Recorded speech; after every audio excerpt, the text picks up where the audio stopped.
Hello? Okay. Hello? Okay. All right. So, I'm really annoyed that getting St. Dominic did not allow me to talk my way out of those stupid bishop encounters. I'm getting real sick of them. I'm gonna check.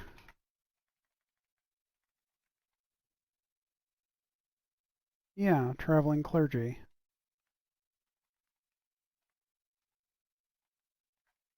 That's it? Come on, what saint allows me to not deal with bishops?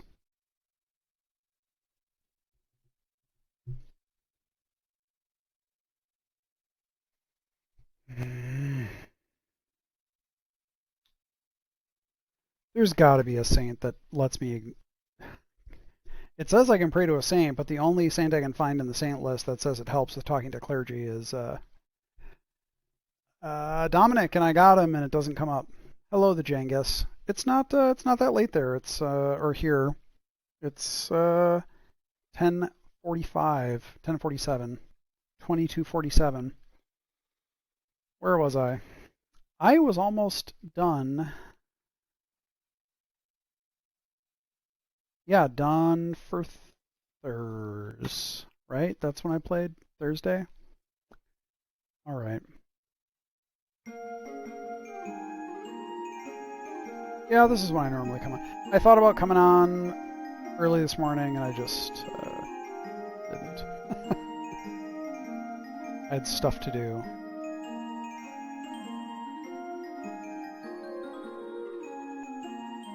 So I'm going to try.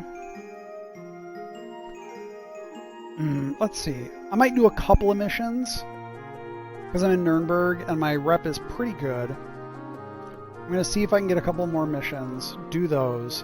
Then I'm going to prep to do this Witch's Sabbath.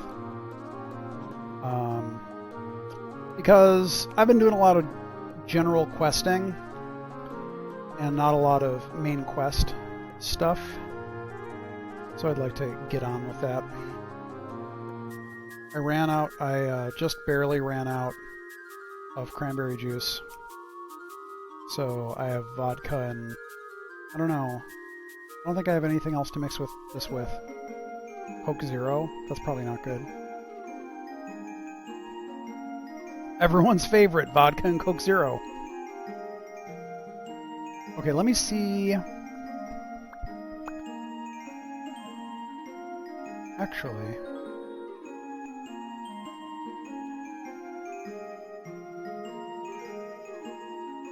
what do we got here? Oh, you know what? I can't drink too much. I gotta ride tomorrow. If I drink too much and ride, it's really awful. Last year I went up to Aroca, California in Cambria? Is that Cambria up there? And there are a bunch of folks from the bicycle stand there.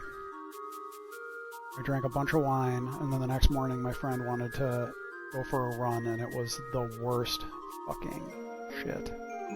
It was really bad. Ugh. So yeah, I don't want to ride my bike after being hungover on vodka. No. Okay, anyway, let's see if I can get any more jobs. Yeah, Cambria. So it used to be in Pablo Robles. But then it moved to Cambria. Still goes through Paso Robles. Wine is not the worst hangover that I've had. Beer is actually the worst. Last year on my birthday, I was in Poland. And I drank way too much beer, like all night long.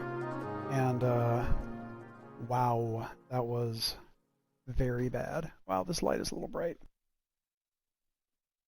Let's tone that down just a little bit. That's better. That's better.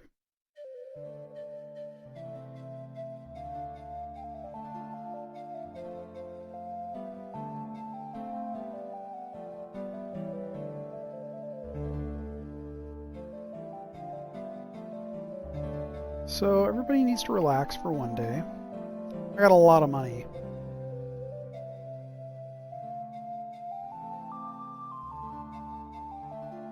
Ooh, losing money. But not too fast. Yeah, I've had some bad wine hangovers. I actually haven't had many bad hard liquor hangovers.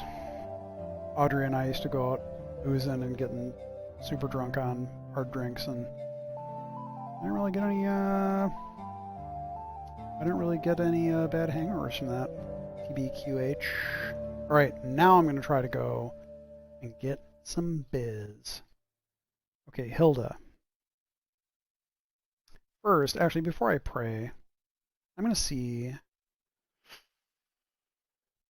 By the way, San Luis Obispo is also the home of Go Westy, from where I have purchased an excessive amount of parts for my van. Tequila and cider, alternating tequila and cider, that sounds rough, dude. Hello, Frigolit.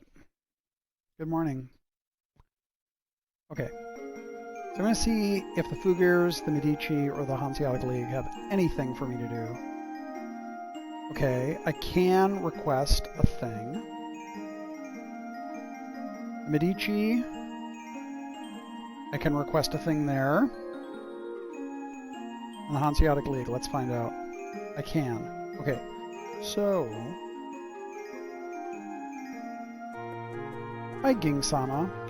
Time to get work.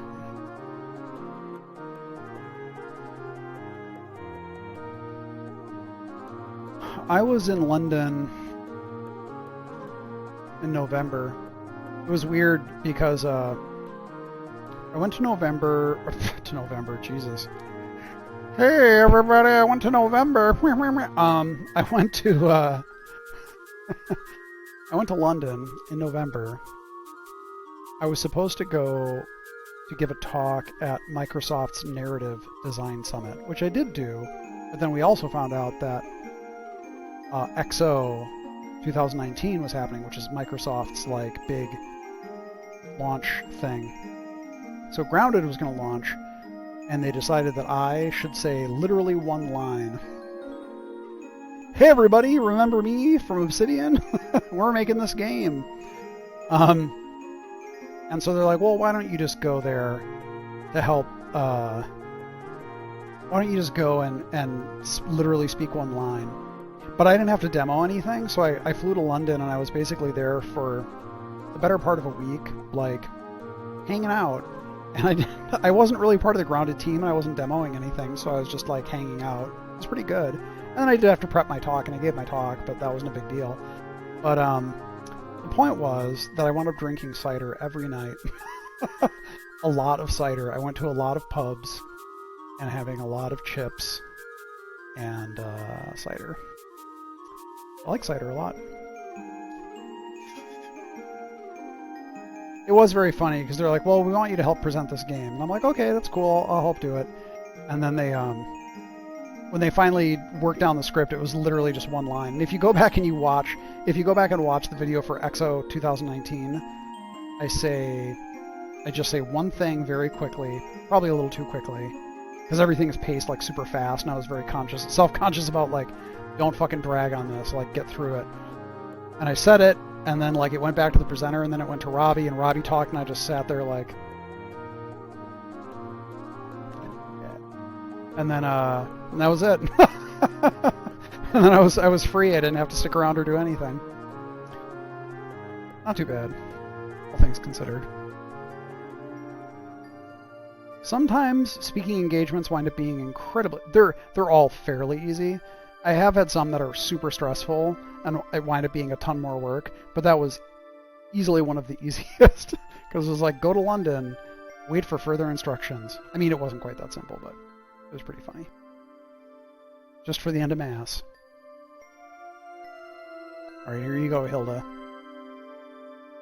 Can you grapple with ants and Grounded? I don't think you can grapple with any... You know what? I shouldn't say anything because I don't know. I'm not on that team. I don't think so, though.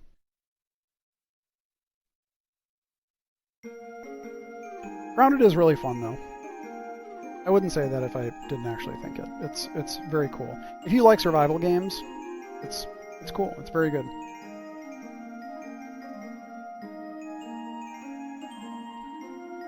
I know a lot of people don't like that Obsidian is working on it. Too late. It's a good game. Let's see. Let's see if I can do this. Eat shit. Come on.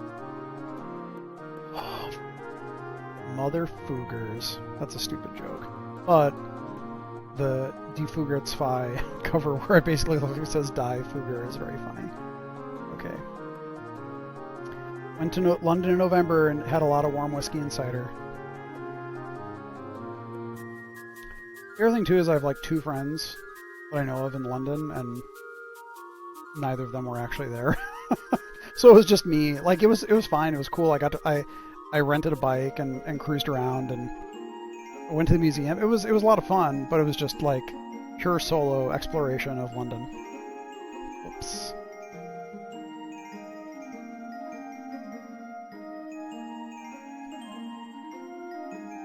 Yeah, I know a lot of people are not into survival games. I get it.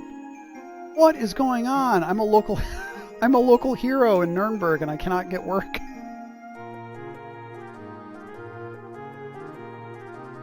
Come on.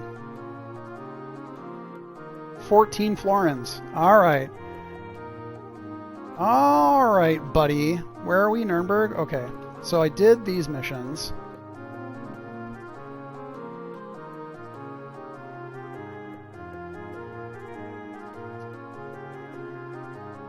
Here we go. Time to fucking kill a Raubritter. Okay. Rohpreis Schleupner. Okay. Rohpreis Schleupner.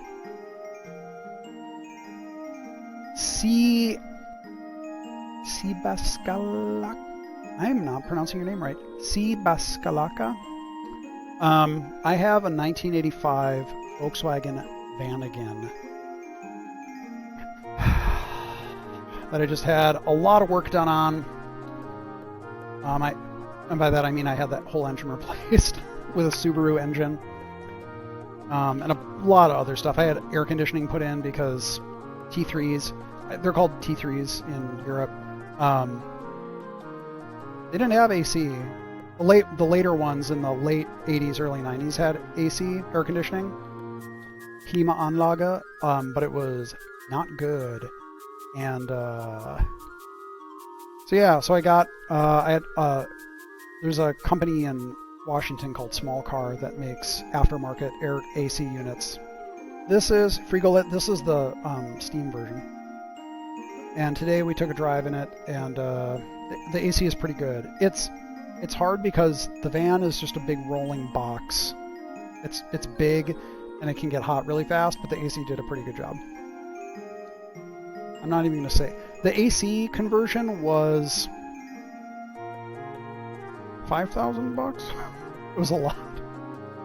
They're really expensive. I don't like, unless you have a bunch of extra money, like really a lot of extra money lying around, I don't recommend getting a Vanagon because they're not very reliable and they're very expensive to fix and upgrade.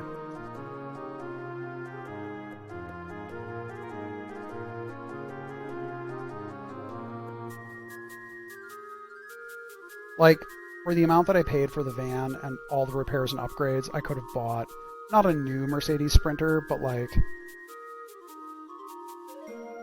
a decent used Mercedes Sprinter. But a Mercedes Sprinter is not as cool as a Vanagon, in my opinion.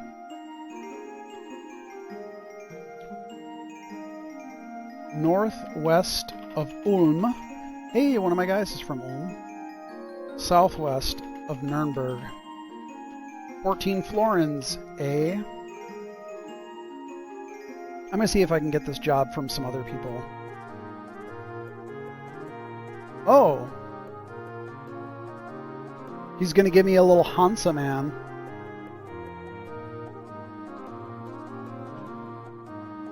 It's not my home, Ranger Gonzalez. This is not my house. If I owned this house, then I would have no problem buying window AC units for it. I'm renting this house. I'm renting this house, and my landlord will not put in insulation, and he will not buy air conditioning units. And it is really fucking hot. If this were my house, yeah. I own a house in Wisconsin that my parents live in, and I spend a bunch of money on that. I'm replacing the roof, I replaced the boiler, I replaced the water heater in the past year. So I have no problem spending money on that stuff when it's necessary. Yeah, well, here's the other problem, though, is, yes, I could take those AC units with me when I leave. When it's cold here, it's just a hassle. Like, most apartments, and actually most houses here, have air conditioning, so this is the odd thing out. And I know that whenever I move, I'm pretty sure I'll move into a place that has AC, and then I'm going to have to sell or get... I don't know. I just hate having these big fucking things. I just don't like buying AC units for a house that I don't own. It just seems like a big waste.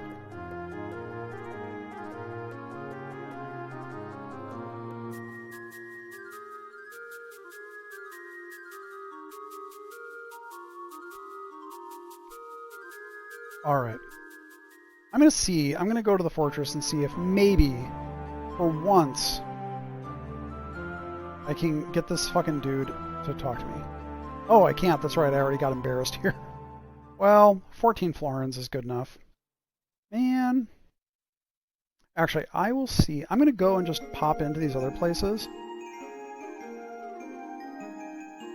Sometimes these guys will just decide to talk to you. They're like, hey. Hi, Hypercrush. No worries, Ranger Gonzalez.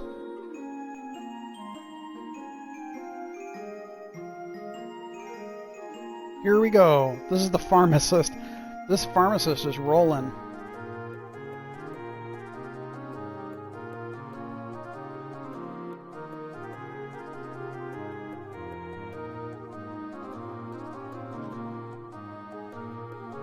Portable AC units are not good. Ooh, a hostile family in Linz. Let's go to Austria. Oh, shit. This is a break-in mission. In Linz. Document in Linz. Goods merchant. I'm going to need my lockpick.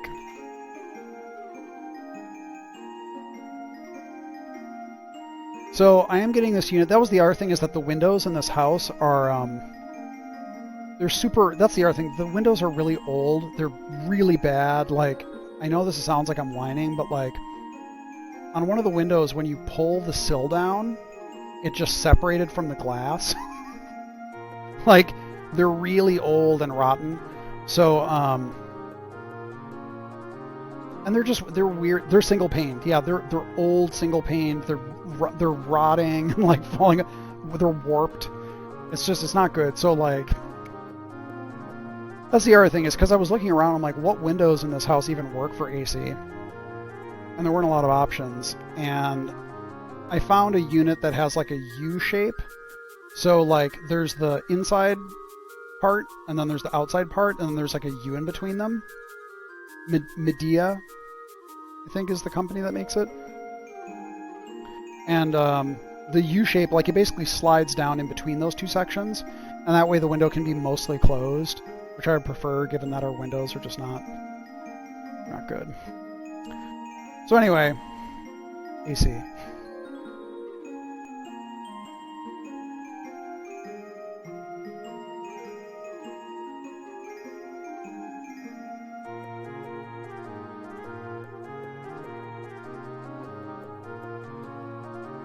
Alright.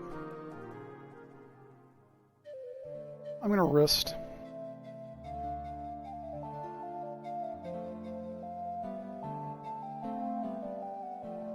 I don't want to live in the fancy neighborhood.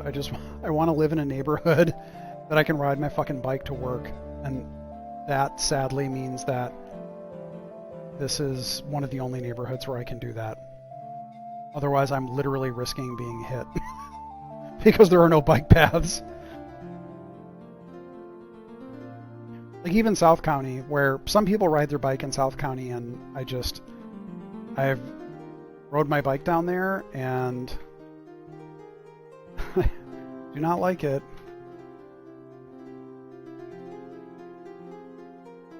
Not recently, but normally around this time of year, people get hit and killed all the time. Last year when I was training, I almost got hit on Pacific Coast Highway. I have been hit twice in Anaheim on my bike. Like, living in Costa Mesa allows me to get to the one good bike trail network that actually goes to Irvine.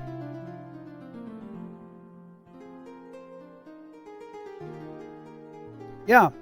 So that video, Tarbin Load, that video that I posted, that is, I am not joking, that is 3 miles away from me is where that happened.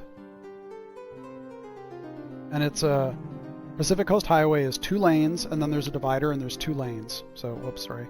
2 lanes, divider, 2 lanes. And on both sides, the right lane is a Sharrow lane. Again, there are no bike paths, and there are cars on the right-hand side.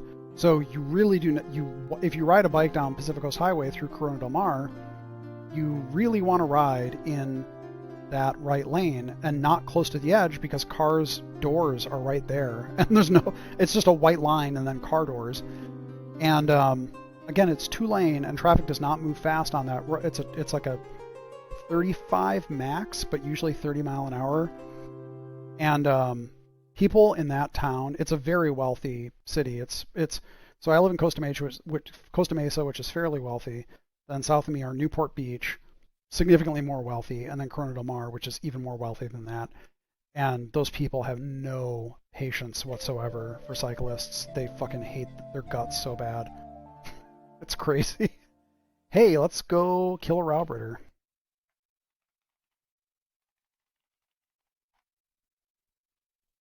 Okay, I'm going southwest of Nuremberg toward Ulm.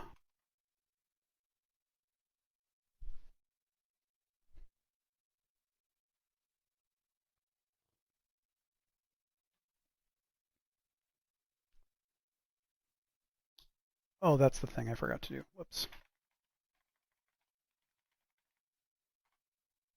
Yeah, I don't actually enjoy living in a wealthy neighborhood. I don't really like a lot of the people around here.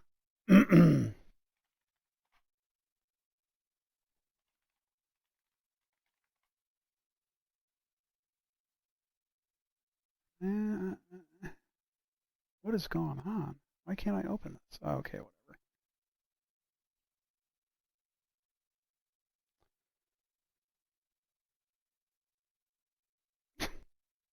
Great, Tarvin Low. Sounds awesome.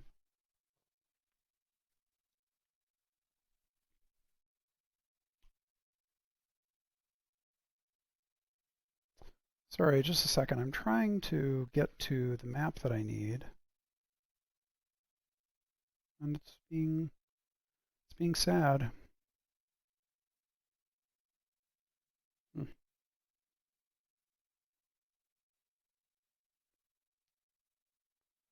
Oh, we have incidents here all the time and nobody cares. Like, people just fucking hate cyclists so much. They're like, oh, a cyclist died? Awesome. I mean, they don't say that out loud, but people just fucking hate bicyclists.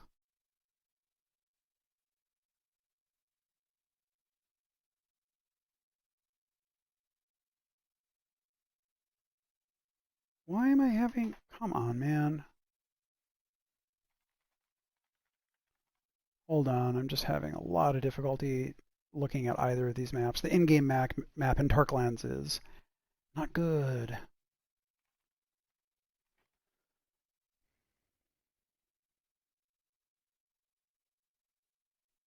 Want to go to Ulm, which I think is in the Allgäu, but I can't remember. Looks kind of Allgäuish to me. Where is it relative to Augsburg? Where is it relative? Oh, okay, it's west of Augsburg. Okay, awesome, great.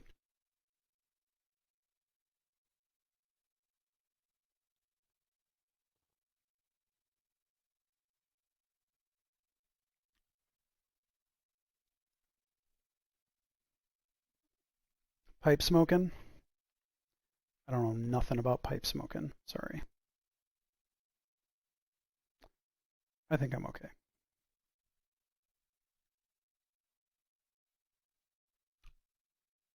Oh boy. I should know this. I think it's H, but let me just double check. I have to check the copy protection in the manual.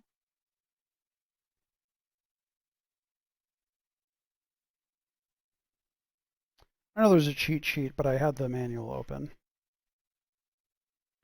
Arsenic, calcination. Okay, that's right. This is alphabetical.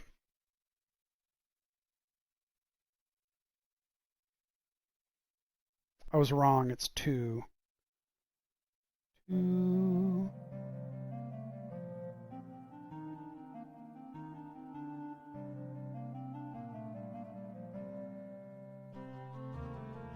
Post copy protection. Oh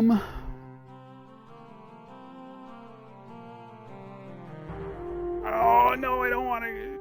Let me leave. Okay.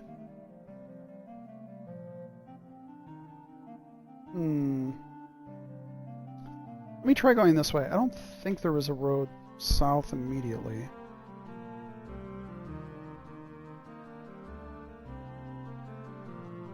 My basic channel.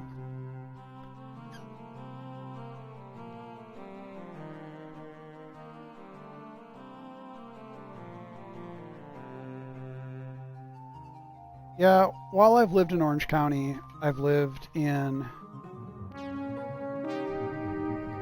Irvine originally. And Irvine is okay. It's still pretty expensive, and it is unbelievably fucking boring. It is the most boring city I've ever lived in, because every single thing in the city is a franchise store, and the whole city shuts at 9 o'clock.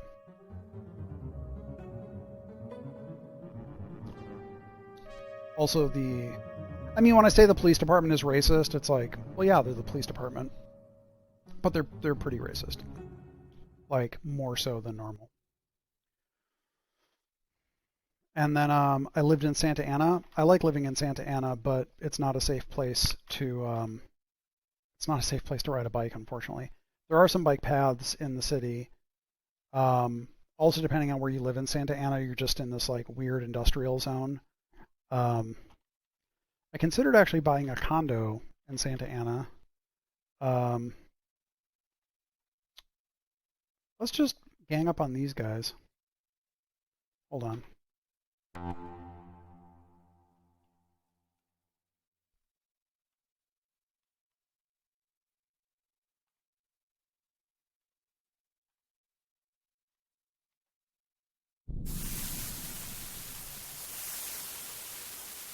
Yeah, I have Hansa.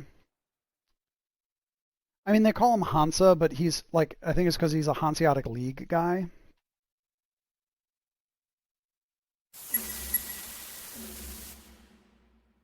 Is what better than the Central Valley?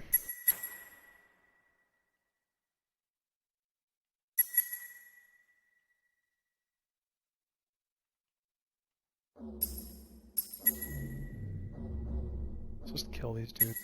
The Hanseatic League guy has not very good armor.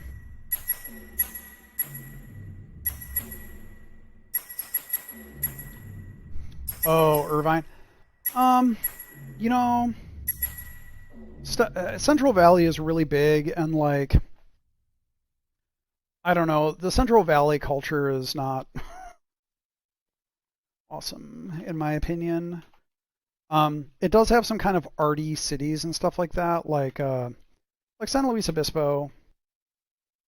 I mean, that's closer to the Central Coast, but it's like decent. In the wine country areas, I don't think it's too bad, but like central, like I-5 corridor, goodbye. Like, no way, man.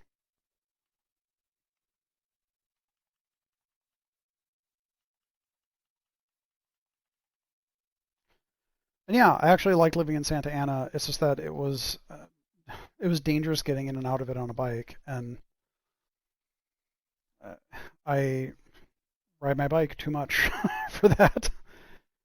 And Fresno, Bakerfield, yeah, I know.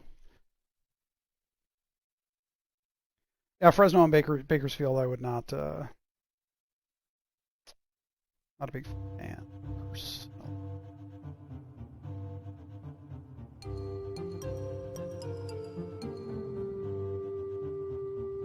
I will probably never be able to afford a house in Southern California.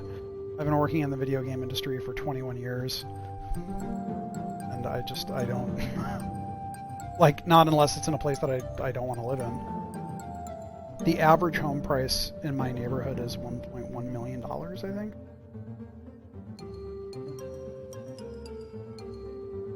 Might actually be a little higher than that. Can I pray to Lazarus yet?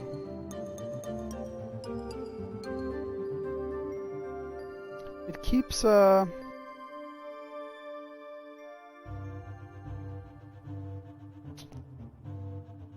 florins.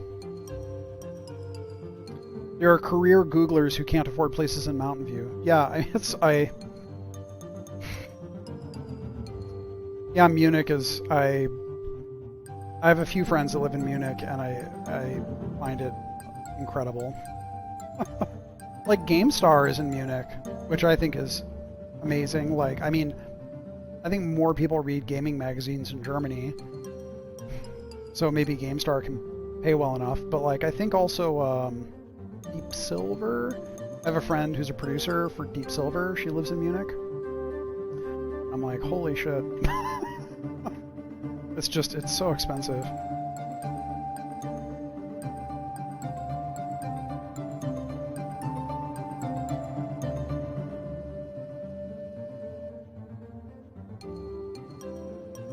It's actually in the last 10 years or so, it's usually foreign nationals buying houses sight unseen.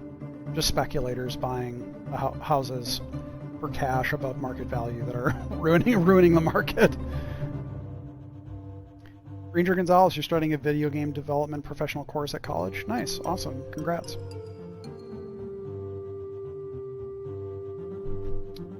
Yeah, I don't think there's a lot of gaming magazine readership. I think Game Informer maybe still gets a fair amount of circulation. I know that GameStar is the biggest gaming magazine in Germany, and it has pretty good circulation. But circulation numbers, I don't know how much you can trust those personally.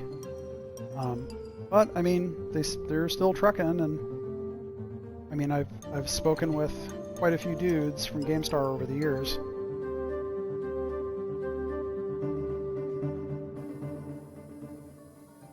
Nordlingen. Oh no, please come on, don't. Just please stop.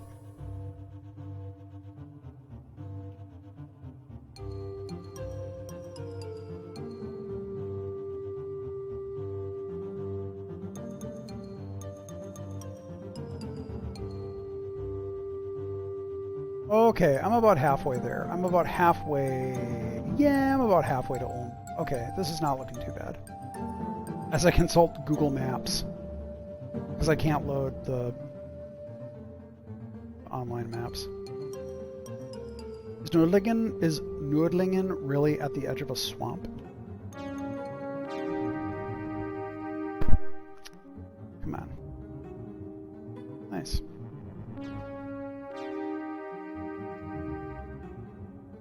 There are whole condo buildings here in Denver that are mostly empty but paid for by speculators.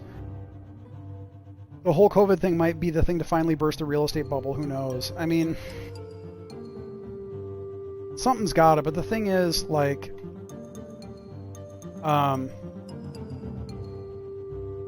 even if this does break this bubble, I feel like there has to be some sort of legislation to stop this. I don't know what the legislation can be.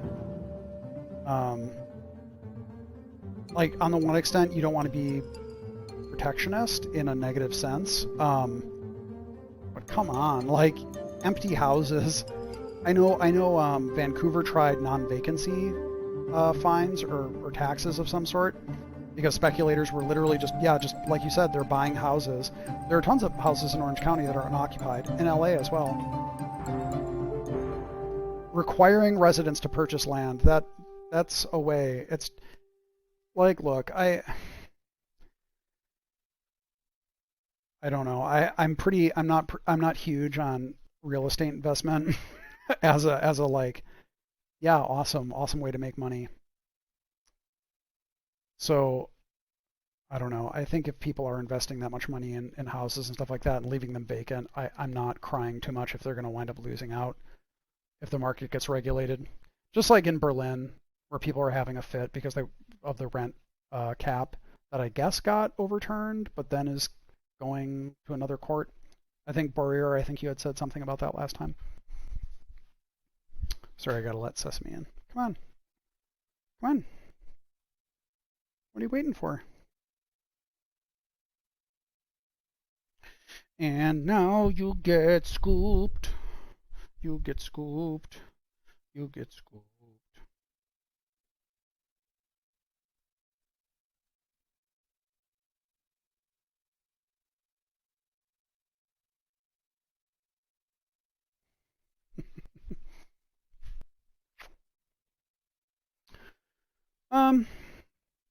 Yeah, resident speculators, that's an issue. I mean, part of it, at the root of it, is kind of like, how much do you want to encourage or discourage property speculation and market manipulation and that class of money making?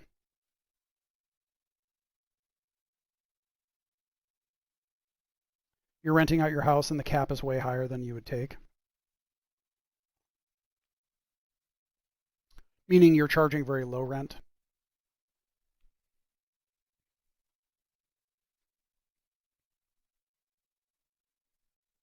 Yeah, Airbnb is hurting things too. What's your problem? Sesame, what's going on? You got food. I made that food for you, just for you. I made it with my bare hands. Come on. Eat the food.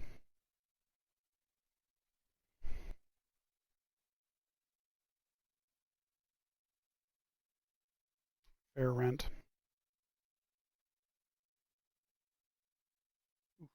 That did not work. How's the weather where you folks are? It's getting a little.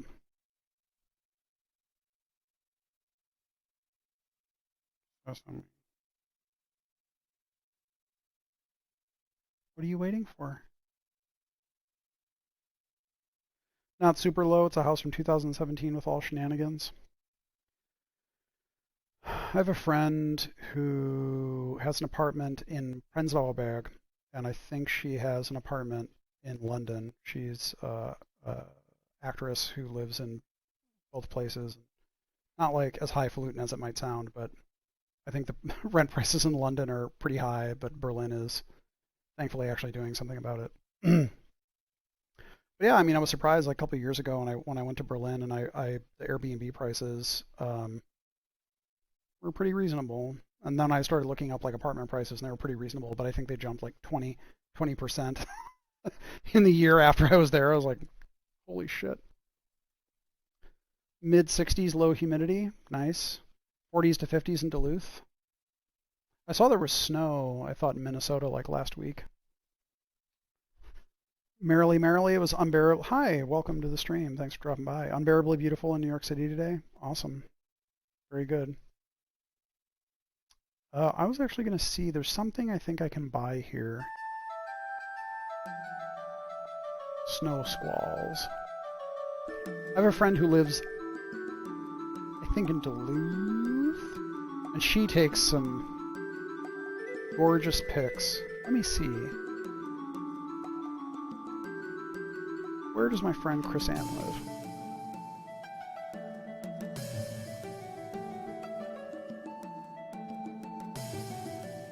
Yeah, just look at this.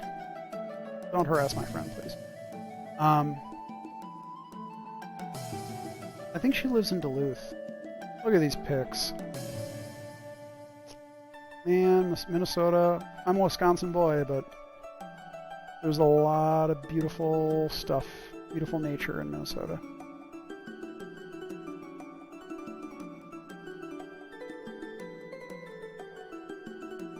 High 20s.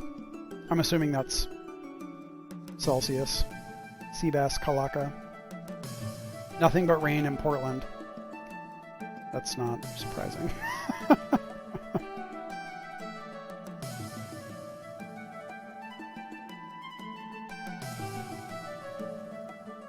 She's got some good salads and fruits and vegetables. Oh, Fahrenheit, high 20s. Okay. What is it? There's something at Augsburg. I think maybe Augsburg has good guns? Let me see. Well, these aren't very good.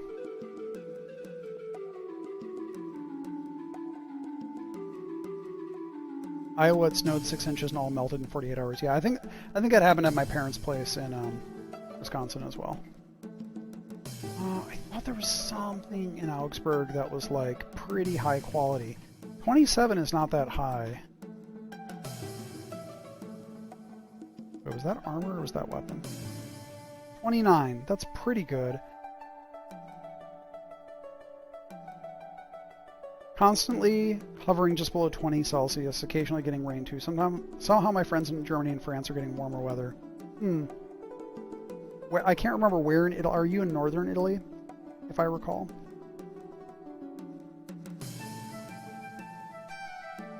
Bucharest is in the lower 20s and sunny.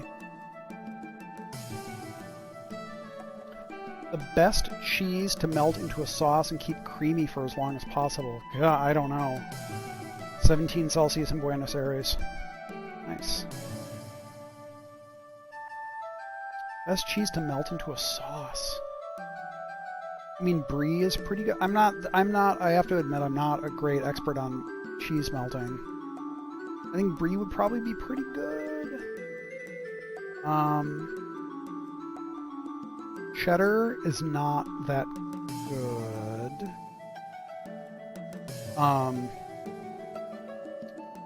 Especially aged cheddar is fucking terrible. Oh yeah, American cheese. American cheese, Velveeta, garbage. Gouda and Gruyere, yes. Gruyere melts reasonably well. Gouda, I don't know how well it melts. Actually, I think fresh Gouda would probably be pretty good. What was...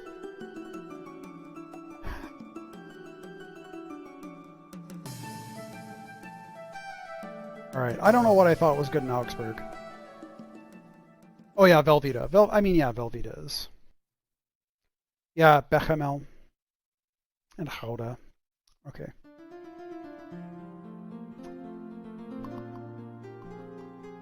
Let me just rest here a little bit. Let me just earn some money. Oh, I should have regained strength.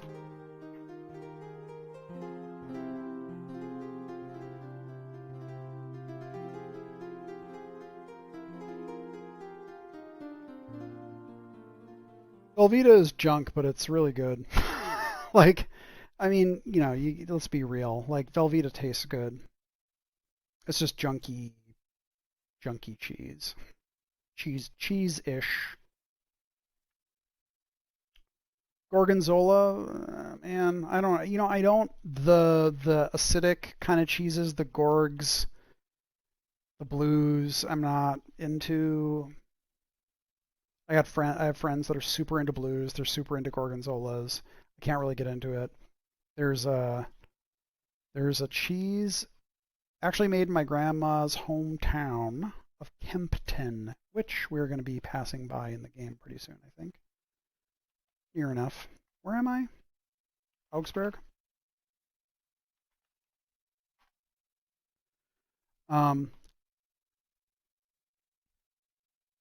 Cambozzola. So Cambozzola is made in Kempton. It is Camembert and Gorgonzola. There's a blue label and a black label. I can't remember the difference. They're different cheeses a little bit. But halloumi, fried cheese, it's really good. That's good stuff. We had we had a cheese club at Roquefort. Yeah. I can't get into blues. I'm sorry. I feel like it's not like a elitism thing. They don't taste good to me. Why are cheeses named after the town they come from? I mean, it just kind of seems easy. Manchego is very good.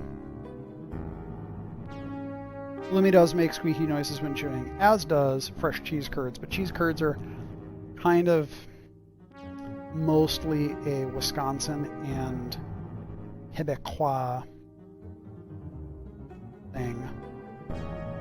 I do like goat cheese a lot.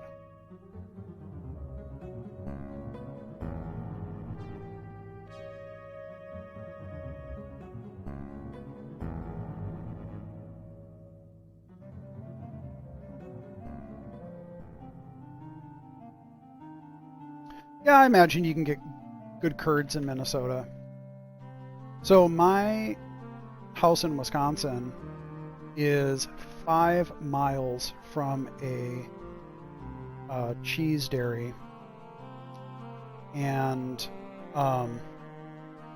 you can get fresh curds, like fresh. Like you go there, and they're just like scoop the curds out and put them in a bag. They go in your mouth, like. That's the stuff. That is like Beecher's curds. They're not bad. Like, I have some issues with Beecher's. I think Pacific Northwesterners need to settle the fuck down about Beecher's. It's good. Like, just chill out. Okay? But Beecher's curds are pretty good. I know, Tarbin Low. So I don't want to say it's not good. It is good. But, like, people in the Pacific Northwest, they eat, like, mild cheddar. And then they eat Beecher's, and they're like, clearly this must be the greatest cheddar in the world. It's like, it's good. Like, it's pretty good. It's maybe even above pretty good, but like, yeah, Tillamook. That's where I'm like, okay, this is fine. Like, this is not. Again, just settle down. Like, I'm not trying to malign.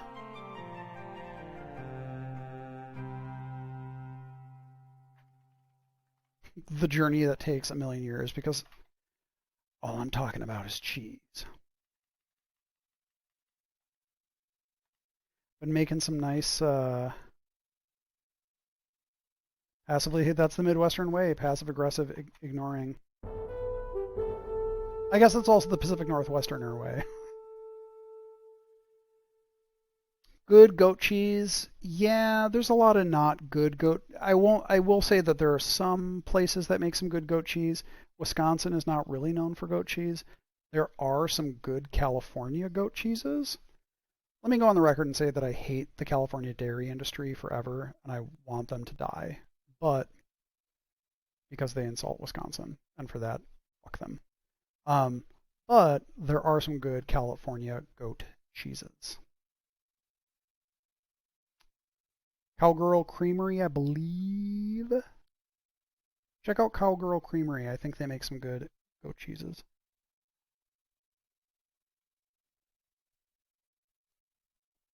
Ulm. Okay, so southwest of Nuremberg, northwest of Ulm. Okay, so I gotta go northwest of Ulm. Let me just go into the old place here.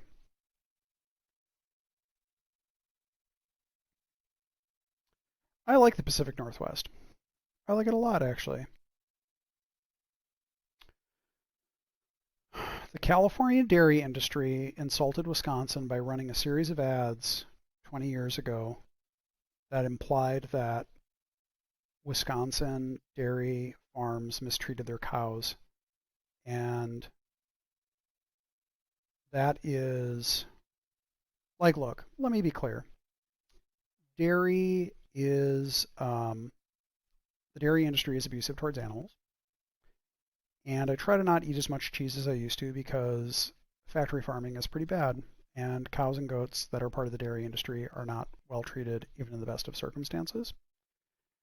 But I don't think Wisconsin is particularly bad on this account, and often is reasonably good if you think there can be any good in factory farming, which, again, I admit is questionable.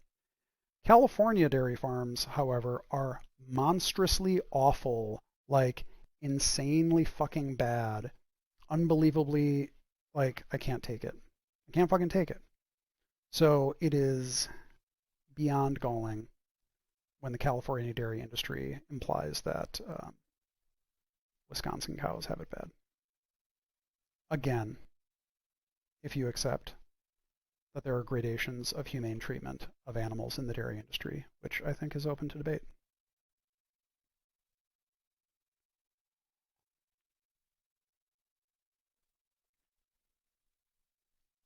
Best goat cheese ever was in Uzbekistan. I would imagine that goat cheese is easy to make. Goat cheese, if you have a goat, it is not hard to make. Well, I'm sorry, if you have a goat that is producing milk, it is not hard to produce goat cheese. Like if you just have like a couple of goats in your yard and the right enzymes, you can make goat cheese. And I would not be surprised at all if rural people could make fucking incredible goat cheese in their home.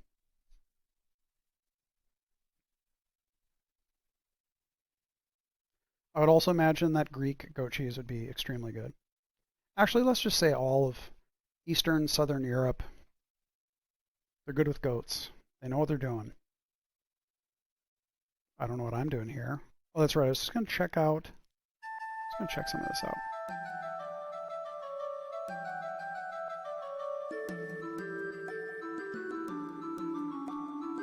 What a goat eats has a large influence. What a cow eats has a... Actually, what animals eat in general has a big influence on the taste of meat that comes from them and milk that comes from them. So, what does Ulm got? 28 quality. That's not bad. I still think Nuremberg is like the way to go. I'm just going to get out of here. I have not been to Greece, unfortunately.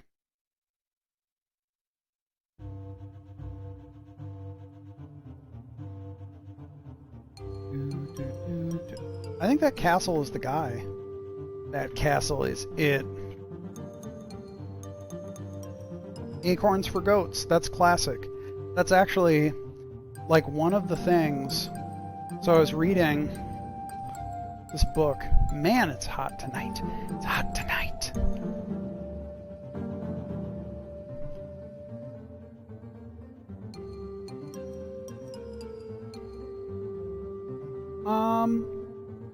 You know what, folks? I'm going to be right back. Audrey just reminded me that there's a fan that I could use. It'd probably help. Just 1 minute.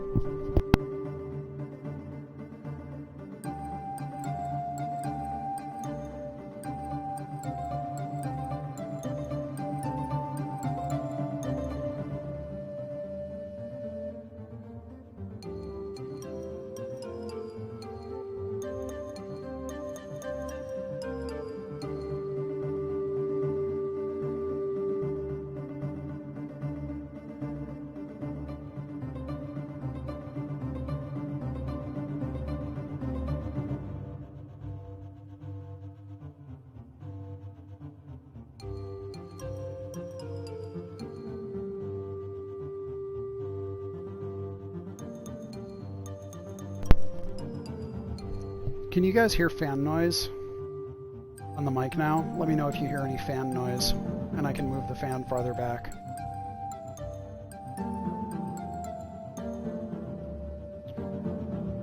All right, okay, thank you.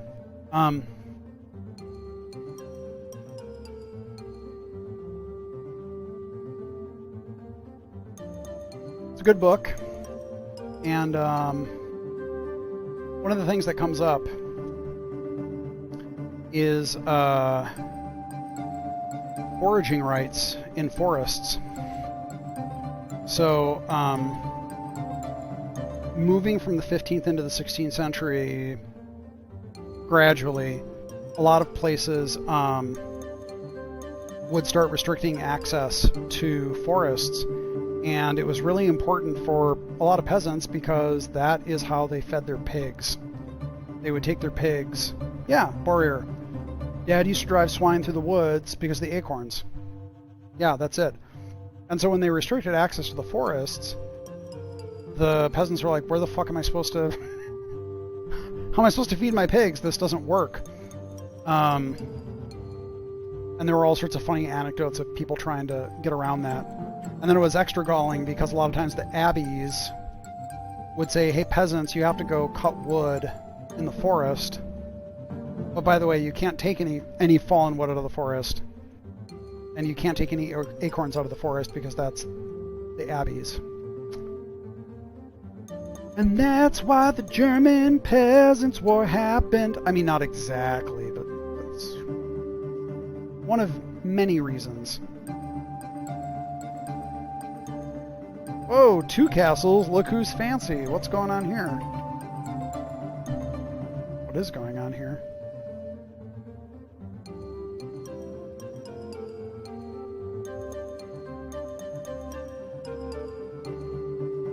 Signs of hardship and suffering. Alright, folks. We're taking a slight detour. Time to kill an evil lord.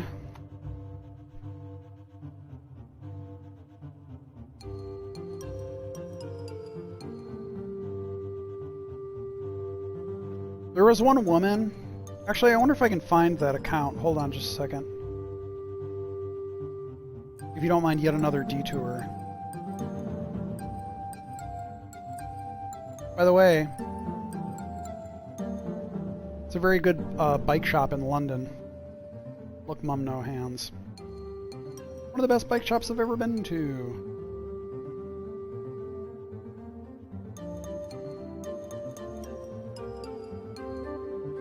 There's a little guy.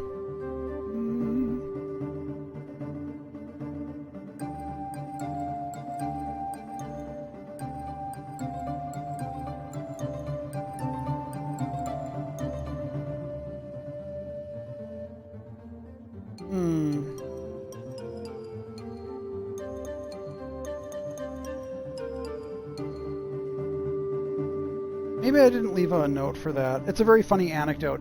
But basically, basically a woman was caught with her apron full of, her apron was full of acorns. And she was taken to court, and she's like, I'm a woman, and I'm pregnant, and I'm so darn fucking stupid and crazy, because I'm a pregnant woman. That made me crazy for acorns. Please let me out. And they did. She was like, I wasn't stealing these for pigs, even though my house has 12 pigs. She was like, I'm a crazy pregnant woman. Give me some acorns.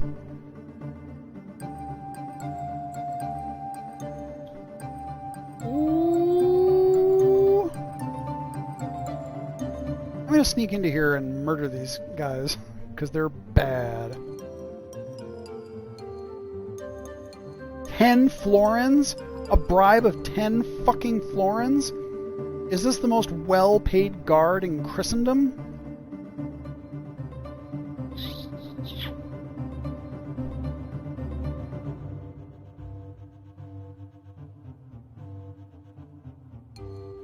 The corn hysteria in your yellow bile. Is there anything to stop you from just murdering every single lord in the game? No, it's kind of tedious though, and often you don't really get that much out of it. You get virtue. Yeah, I think killing good ones can hurt your rep. Killing the evil ones will raise your virtue, I think.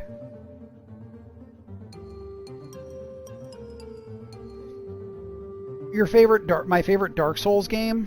I only played the first one, which I really liked, but I just never got around to playing 2 or 3. So,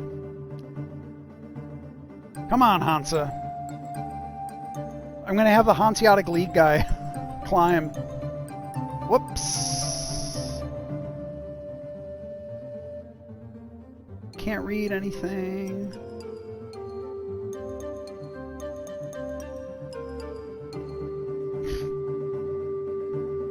Okay, maybe I'm just gonna leave.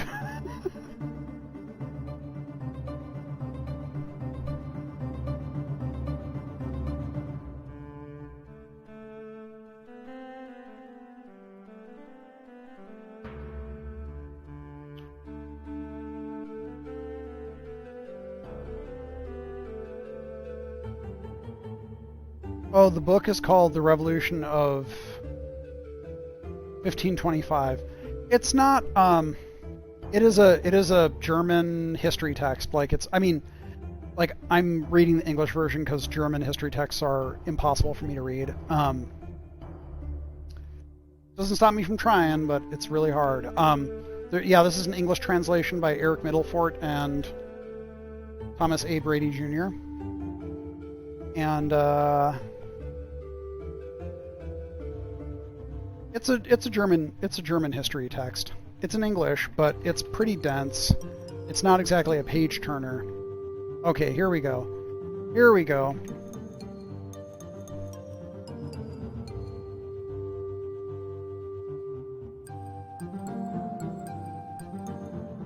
I've been studying German for like 10 years now. Have I read The Night Battles? Yes.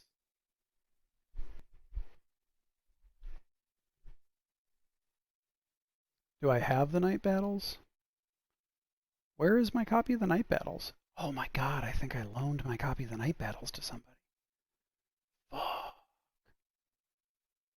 Oh, nope.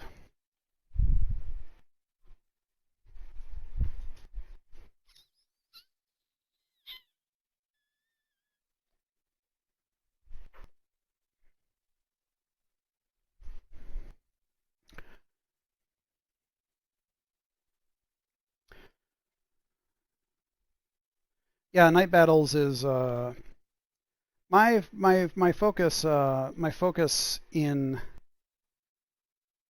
college was witch hunting. So Night Battles was a part of that.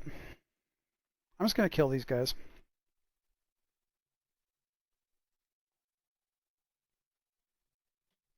Night Battles and Cheese and the Worms. Classic Ginsberg, am I right? Night Moves, you know, I recently saw Night Moves, and that's a really good movie. You know what? I'm gaining more of an appreciation for classic Gene Hackman. Also went back and watched Mississippi Burning, which has the same problem that a lot of games have. Games movies. It came up in the context of Honest Hearts, where you have like two white people that are solving problems for not white people, but the non-white people don't have a ton of agency in what's going on. But Mississippi Burning is still, it was an Alan Parker who directed The Wall. Wait, was that Alan Parker?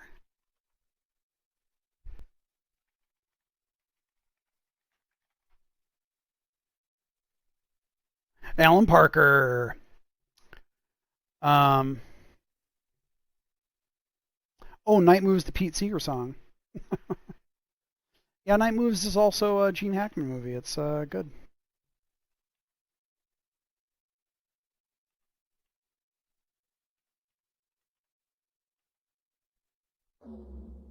What are you doing, Hansa?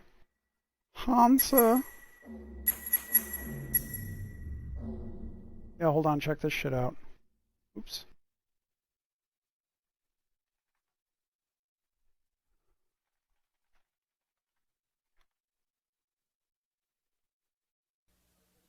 I think Harry would like me to leave. Yeah, this is good. This is good shit. Oh, not Pete Seeger. Why can't I? You're right, not Pete Seeger. I can't remember. God damn. My dad sang Night Moves. My dad. Bob Seger. That's right. Bob Seger. I was like, not doing too well tonight, folks.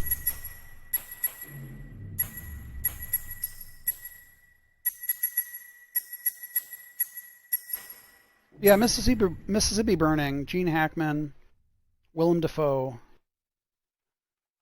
white folks trying to solve problems in the South. And it's a good movie, but yeah, there are like no black characters that have any agency whatsoever in what's going on. So, still a good movie.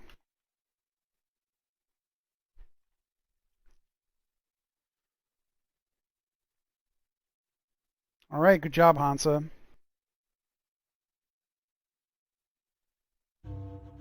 A few less vermin. Human vermin.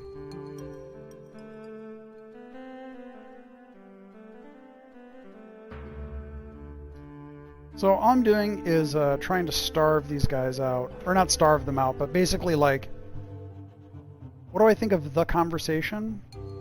I don't think I know what the conversation is.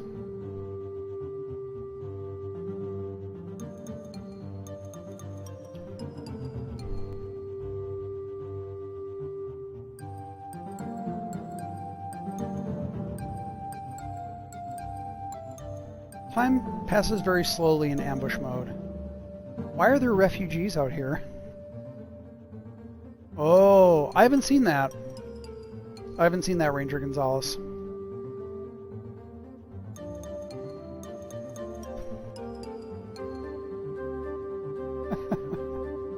The refugees are actually bandits! Ha ha ha! I'll answer the favorite film in a minute. I'm gonna go get another drink. I'll be right back.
Ooh, sorry. Yeah, the combat is not a strong point of this game.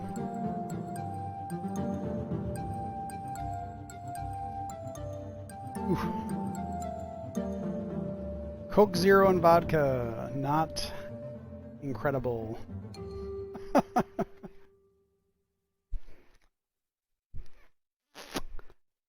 This will be the last drink of the evening, I think.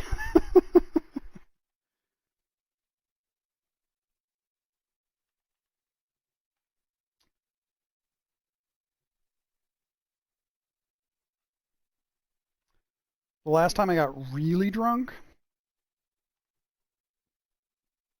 I don't know. See, A thing to remember about me, because this is really important trivia, is that I didn't drink until I was 40, and I'm 44 now. So, I don't even know if I know what really drunk is. The drunkest I've ever been was actually last October in Poland. I was really drunk. I didn't black out. There are little teeny gaps in my memory. I got kind of silly. Pretty silly. And then I had a terrible hangover. I don't know if I really truly know what very drunk is. Like blackout drunk. I've never been truly blackout drunk. Which I don't regret. Hansa, do you want to earn your non-existent pay for this?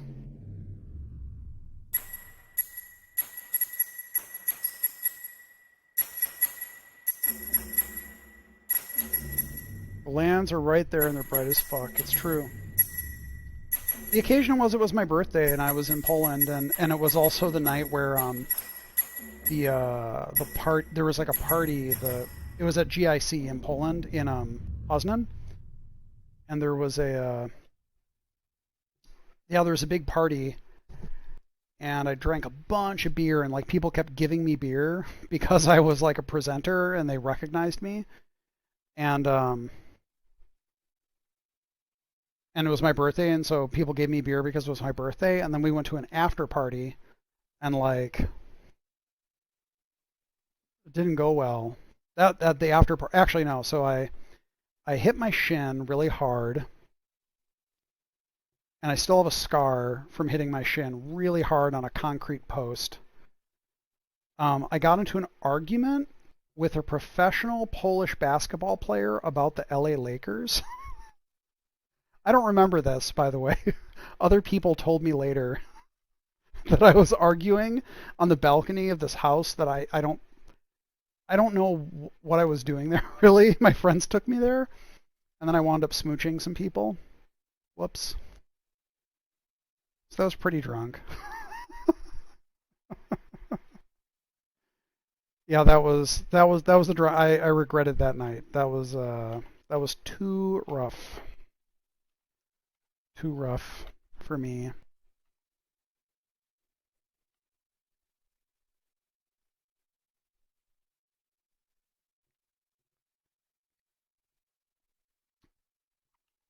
You know, I don't know if I haven't really thought much about what my favorite movie is in a long time.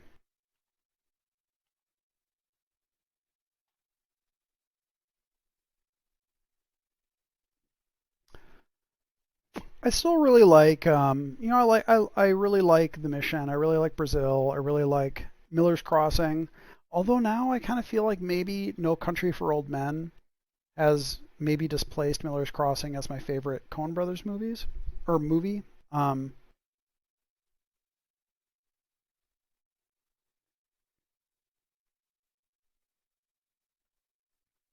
don't know. You know what? I don't know. I would have a hard time saying like, yeah, this is my favorite movie. There's a lot of movies that I just really love. Once couldn't climb out of a 4-inch deep ditch, too drunk. That's pretty fucking drunk. Children of Men is an incredible movie. Lola Rent is a great German movie. I actually have a Tumblr post. Just a second, I can share my Tumblr post on my favorite German movies. That's not what I wanted to go to. The old Tumblr.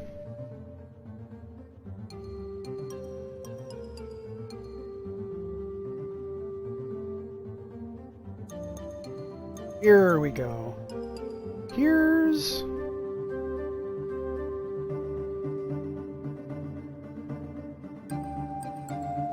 What is happening? Oh, hold on.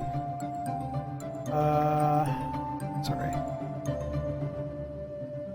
Alien. I really want to see Wings of Desire.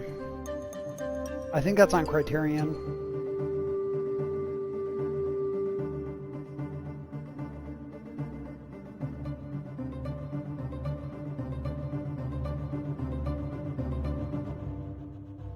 Okay, hold on. Okay, this is the Tumbly Post.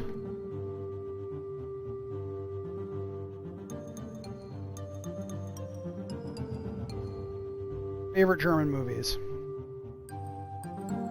Which, yeah. I have not seen Lives of Others yet.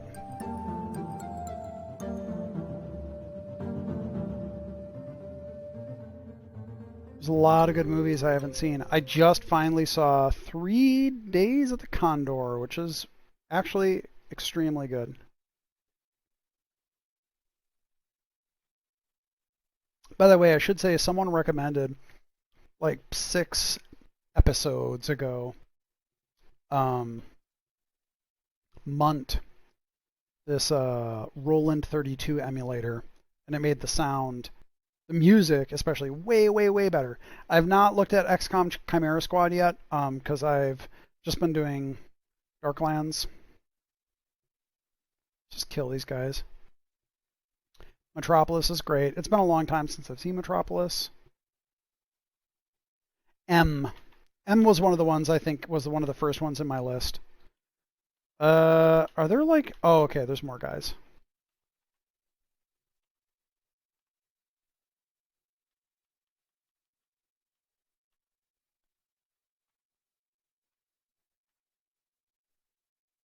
Oh shit, Hansa is still fairly wounded. Whoops. Maybe...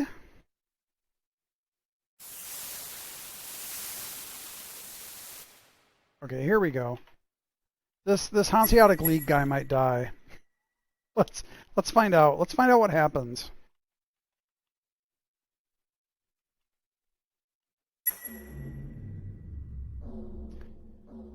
Yeah, Chimera Squad looks like... I mean, I think Chimera Squad, they're experimenting with the XCOM formula, which, you know, I respect that they're trying new things.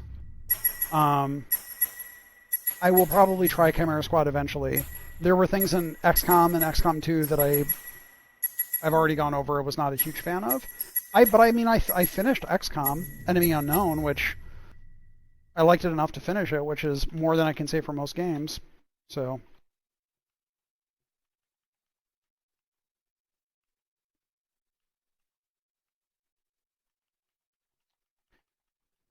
yeah, Chimera Squad, it looks like they're trying to kind of change the formula to see...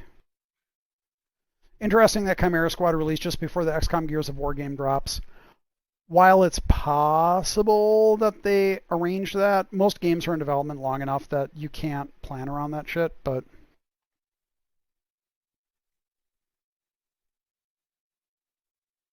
They may have dropped it before that, just to avoid getting drowned out by it. I think it's cool that more, I mean, like, the fact that more tactical games are being made is really cool. I would love to make a Pillars Tactics game still. I think that would be awesome. This dude can't have many more. What's jittery? Is my camera jittery? Camera feed?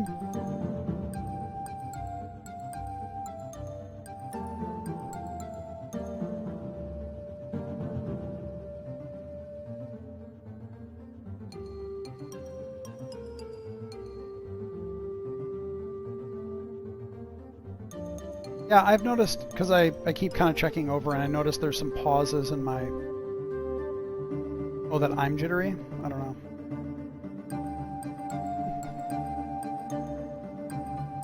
I'm just going to try to kill this guy.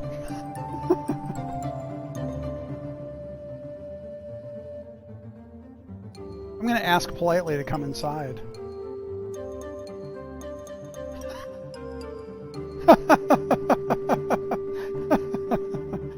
That's really good. I gotta get a shot of that.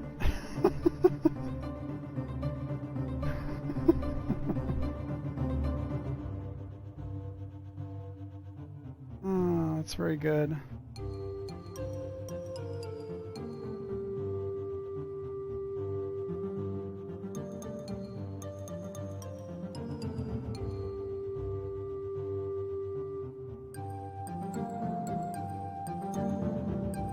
I'll see you fry in hell.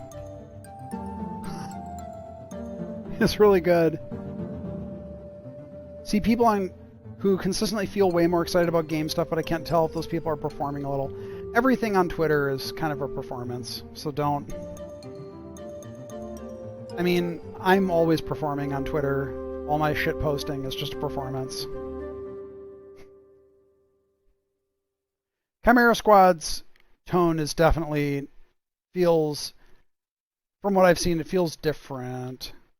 It seems more kind of witty banter-ish. So where's the Rowbritter? Oh, he just sent forth some guys. Okay, he's not fully depleted. The comic book stuff too.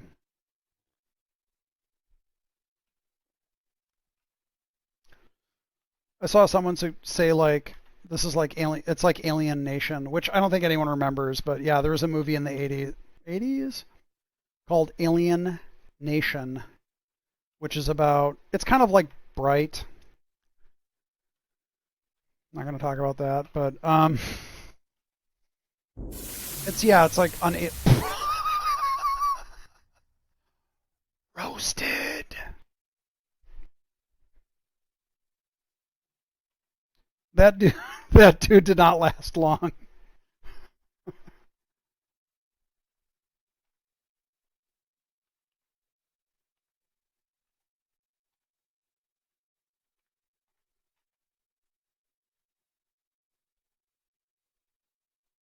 Well, that's why I stopped talking about it when I said it's kind of like Bright, because people actually know what Bright is, and most people don't remember. Most people don't remember Alien Nation.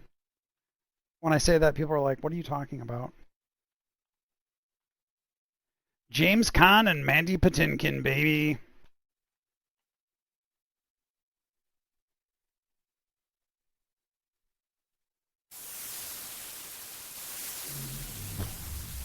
Wow. My group has become extremely proficient at murdering.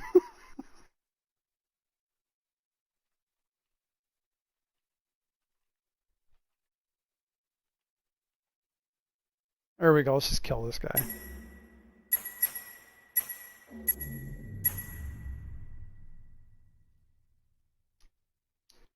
You know what people really don't remember is Enemy Mine with, I believe, Dennis Quaid and Lou Gossett Jr.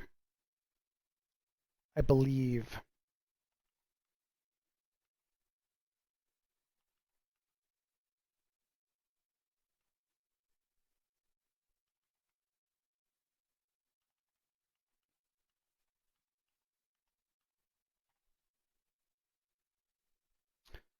We just watched the first season of Future Man. That was actually, I was skeptical.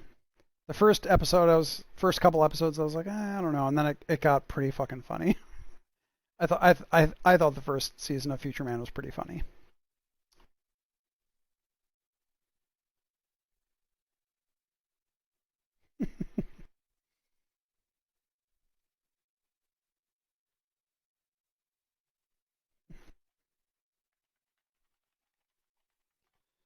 Yeah, the first episode was I was like, I don't know if I can keep going, and then I don't know, I thought it got pretty funny. I really liked Wolf's character. His character arc through the first season was, I thought, pretty funny.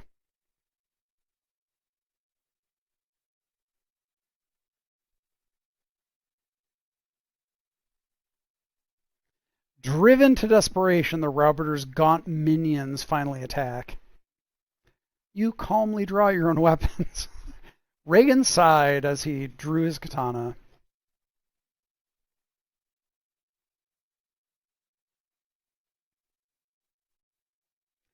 I don't know. I'm not gonna oversell it. Like it is really raunchy and it's kind of stupid, but like I don't know. I thought it was pretty funny. But yeah, it's definitely not like intellectual fare or something. It's just silly times.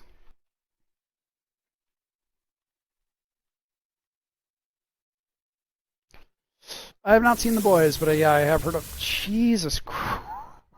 I'm just withering these people.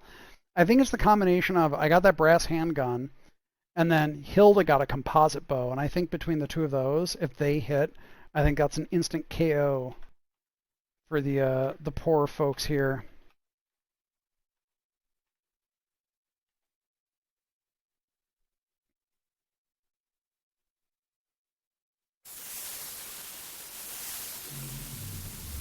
Jesus Christ.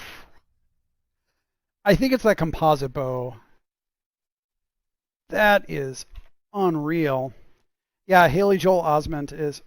I haven't seen Dirk Gently. I didn't realize Haley Joel Osment was in The Boys, but yeah, he's pretty funny in Future Man.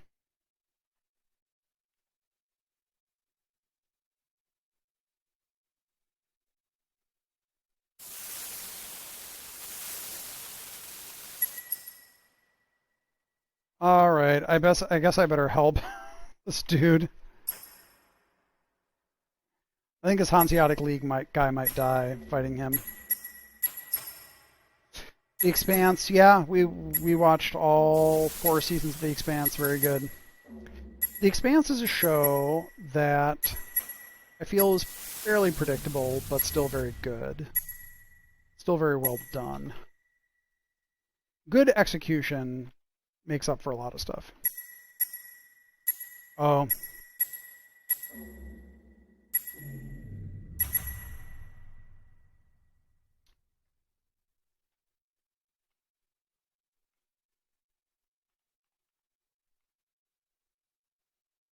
Whoops.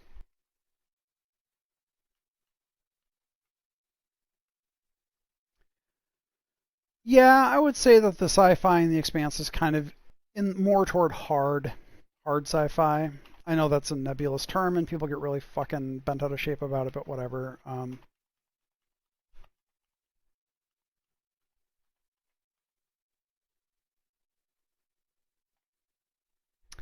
Ooh, you read the books? I don't know. Audrey read most of the books, and she still really likes the Expanse TV series. So, bye, fucker. Yeah, Thomas Jane was really good in the Expanse. Well, it killed those dipshits. Killed that guy.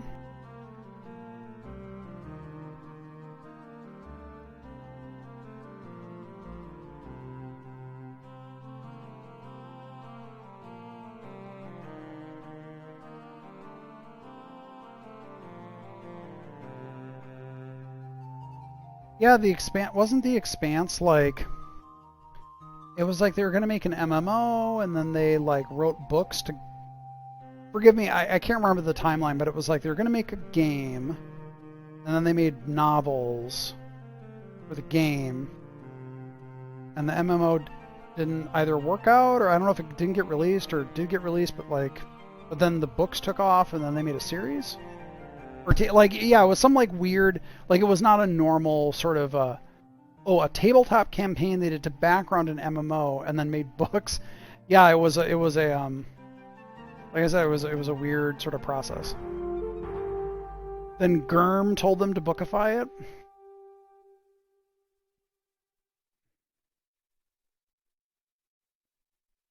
Oof. Oh, you know what? This is what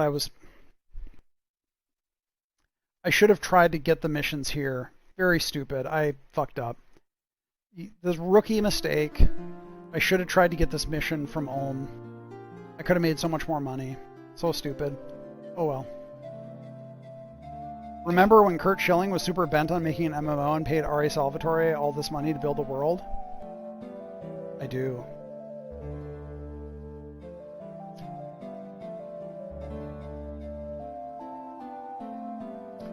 Kingdoms of Amalur, The Reckoning. I believe.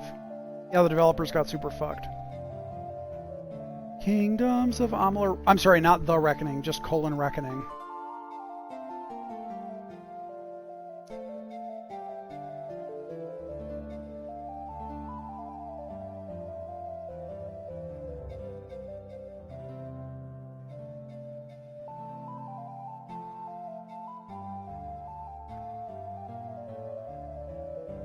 By the way, when we were naming Pillars of Eternity, reckoning was one of the forbidden words.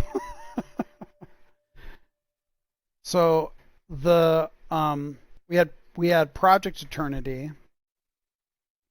which was, I believe, Rob Nessler, Obsidian's art director's idea.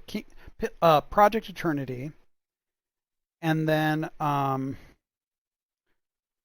we needed to give it a real name, and I said, like, okay, Eternity has to be part of the title.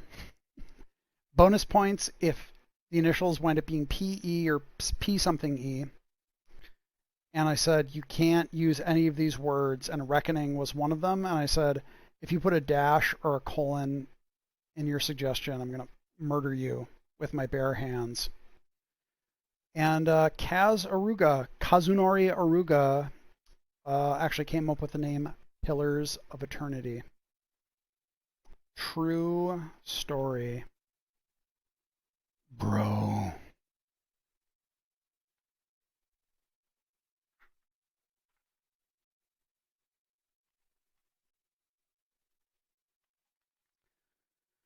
Games with colons in the title drive me crazy.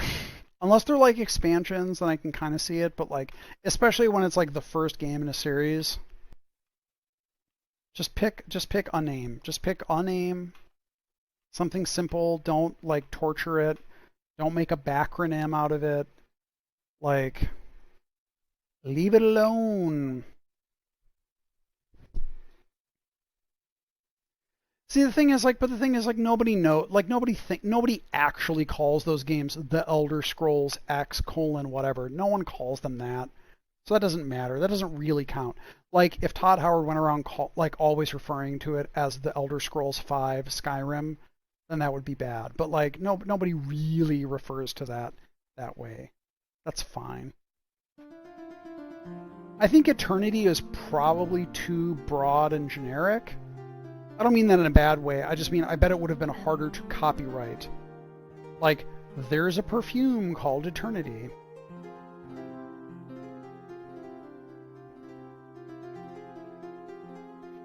I think the worst Obsidian game for that has got to be... Hold on. I can never remember the full title. It's absurd. Star Wars... Knights of the Old Republic 2, The Sith Lords. Fuck off. Come on, man. That title is ridiculous.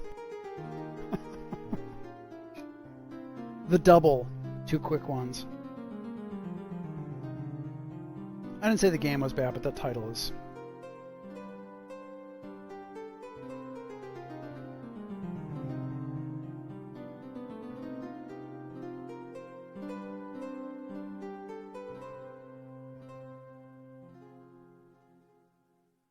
I mean, I didn't work on the game, so I can't criticize too much. I just don't like the title. Yeah, and that's another one where everyone just calls it KOTOR 2. Like no one calls BG2 Baldur's Gate 2: Shadows of Am.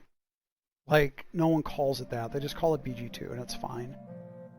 If the devs really insisted on calling it Shadow of Am, I would say that BioWare should be punished for crimes against gamers.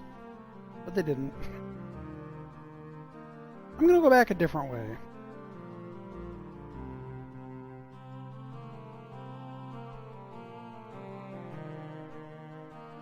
Maybe I'm not gonna go back this way. I'll go back the long. Oh wait, I'll go back the long way and see what adventures I find along the way.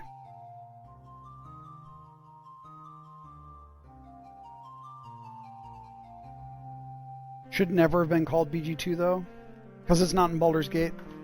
But that's sort of the risk with when you name things after locations. It's like you basically built a brand around a place. And then, well, like, for example, do you remember a console game called Bard's Tale? Tales of the Unknown, Volume 1, The Bard's Tale.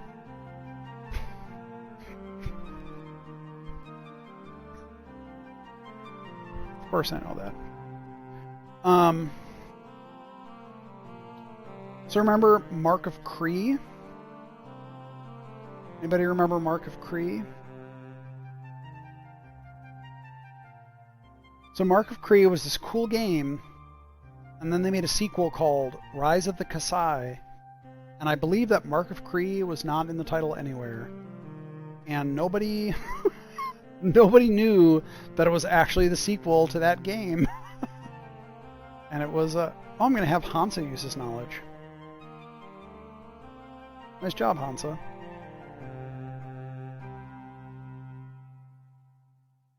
Nice job, Hansa.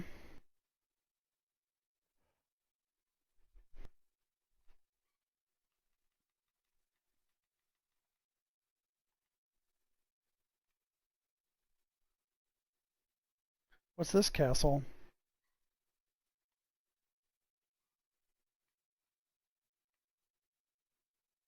Yeah, Barkley Shut Up and Jam Gaiden, Chapter 1 of the Barkley Hoop Saga. That's basically KOTOR 2. Gmund! Did I pass through there? That's a real place. I feel like I did once pass through Gmund.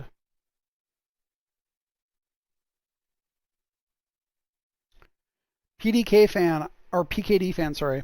I will say that Brian Fargo, bless him, sent me a copy of, because I was a Bard's Tale 4 backer, but he sent me a collector's edition of it, and I very, very much appreciated that the form factor of the box for Bard's Tale 4 is very, very, very similar in vibe to Bard's Tale 1.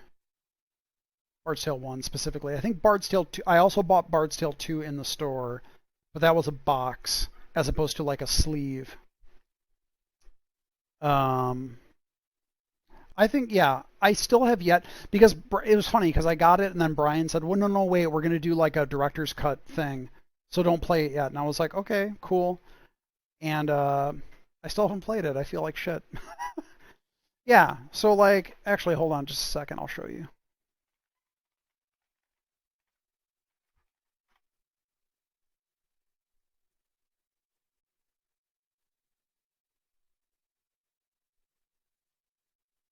Just a sec. I'm going to do some magic. An incredible, incredible magic. Hold on. Whoops. That's not what I want. Hey, look at that. See that?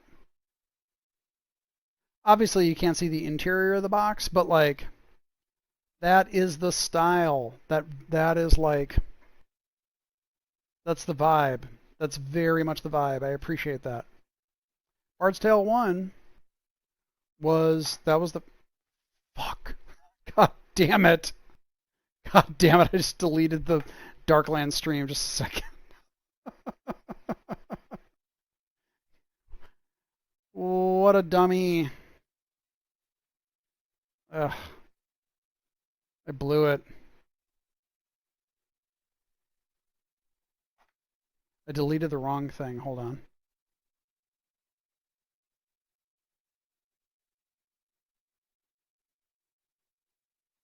All right, here we go. Here we go. Here we go.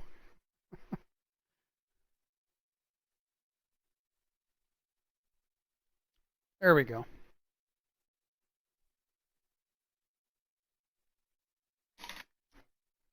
Whoops. Sorry, just a second. I have to clean up a spill.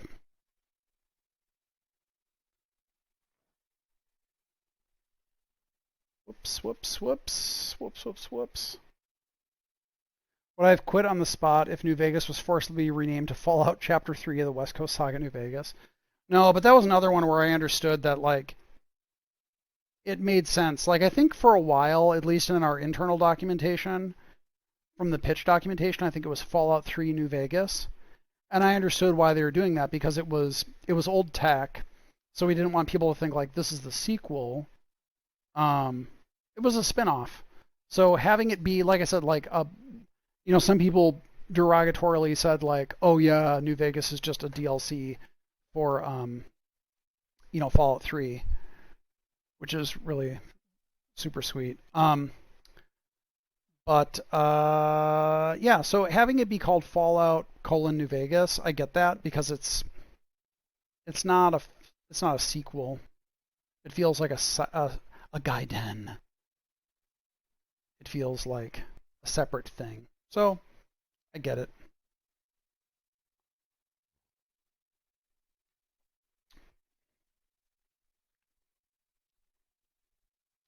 You want to see an Exile announce new property? I don't have any special insight. Sorry.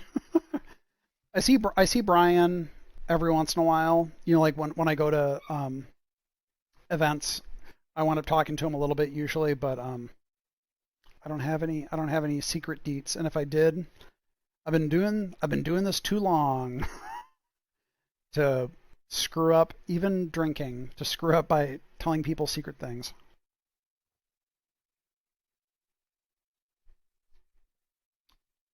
What was I doing?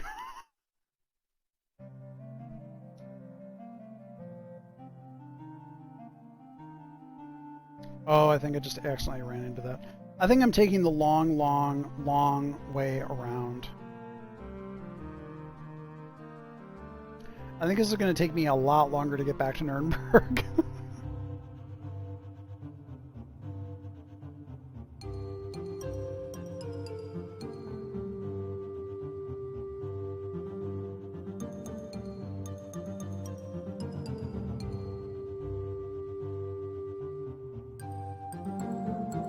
Unfortunately, you're gone in the night, but you always wanted the Baja Campaign New Vegas sequel.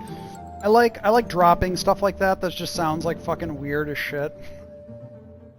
Like, if anyone's wondering, like, no, there's not like a defined thing of like what the ghosts the Rangers were chasing in Baja. It was like intended to be mysterious to make people be like, what the fuck is he talking about?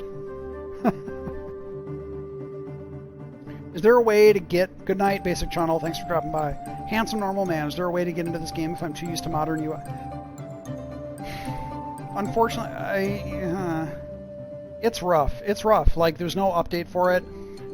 Another game I would like to make someday, and again, it's not what I'm working on, to be a spiritual successor to Darklands. It's rough.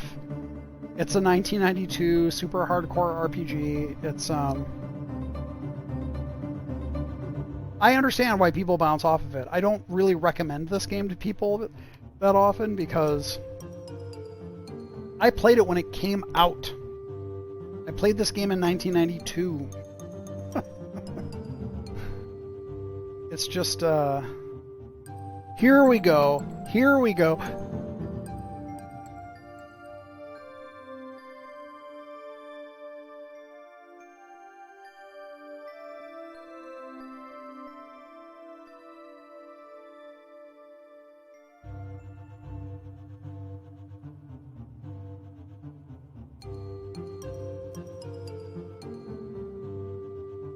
Fuck off. Die. Alright, I'm gonna take a screen cap of this with me looking evil.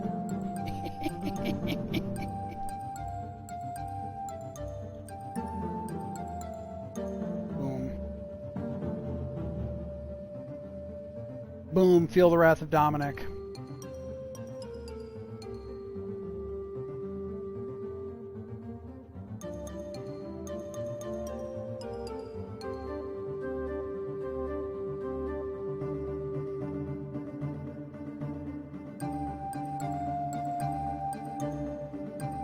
Epic. Goodbye. Hey, Mary Merrily, you're, I'm sorry if I forget, you're Catholic or are you Anglican? I can't remember.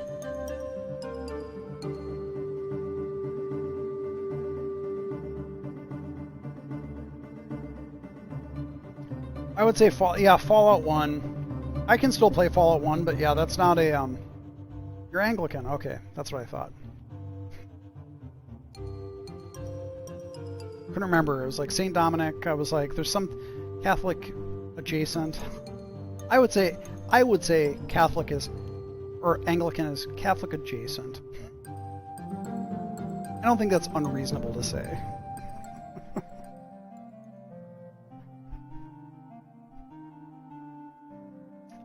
Ranger Gonzalez, how what's the split Protestant Catholic in Argentina? This is the in-game soundtrack, Mascarian. Mr. Bushido, you're on a few Catholic gaming discords, and this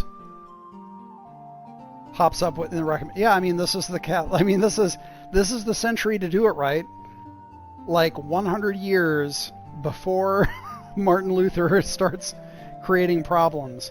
I mean, you have Jan Hus and you have other people, but not until Martin Luther does it get really sketchy for folks. Totally true. We have all the aesthetics with less of the authority. Yeah, that works.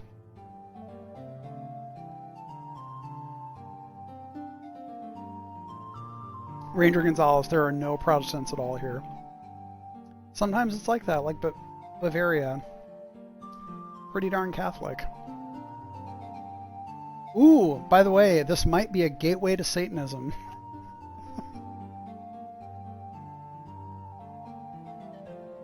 No, these guys aren't Satanists. He didn't say the magic words that say, I'm actually a Satanist, by the way.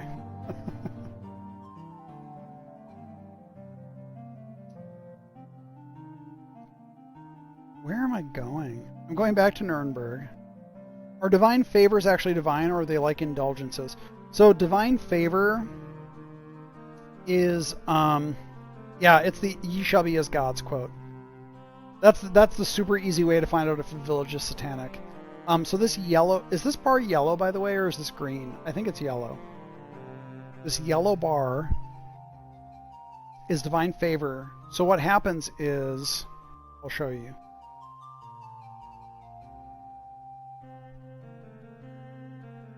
Okay, thank you. So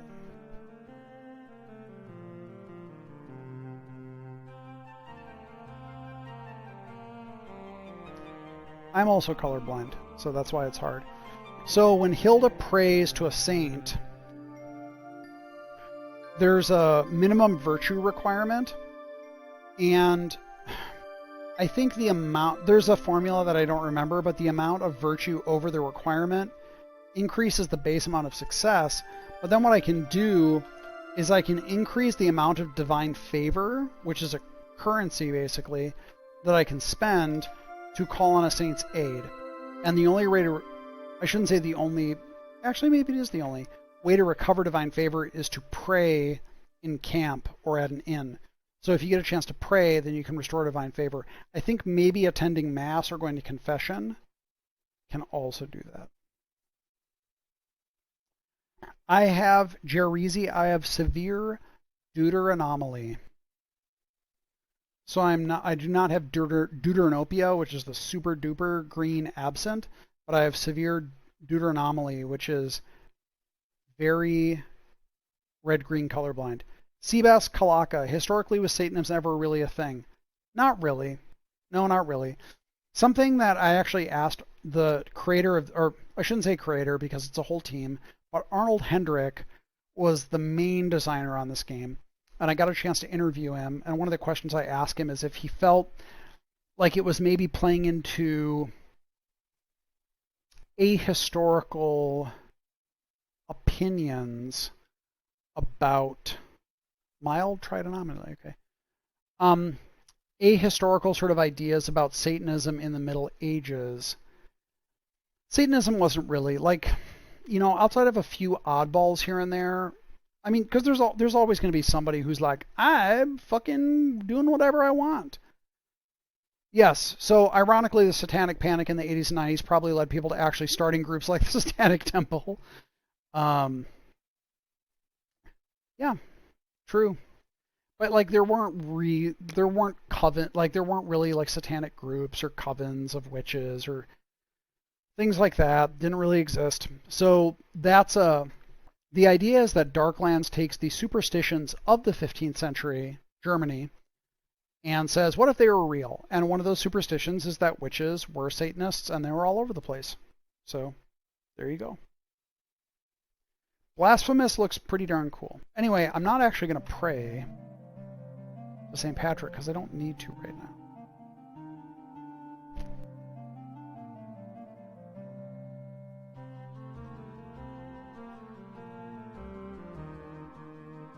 Yeah, those superstitions were real for people in that. Yeah, a lot of people think of witch hunts as being a purely Catholic phenomenon, but nope. They were super Lutheran too. There were tons of Protestant witch hunts, like in Europe, and then of course later in America. So, holy shit, these are Schratz. I don't want to deal with Schratz. They're really bad.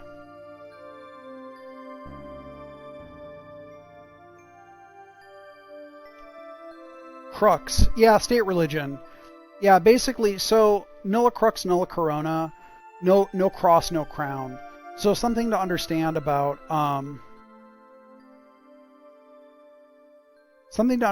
Florian Geyer and to understand about the peasant revolt.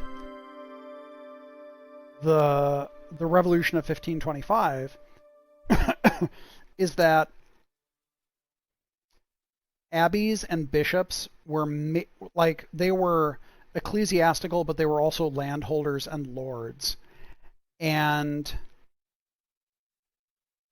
abbeys especially were just as guilty of abuses of peasantry as secular lords.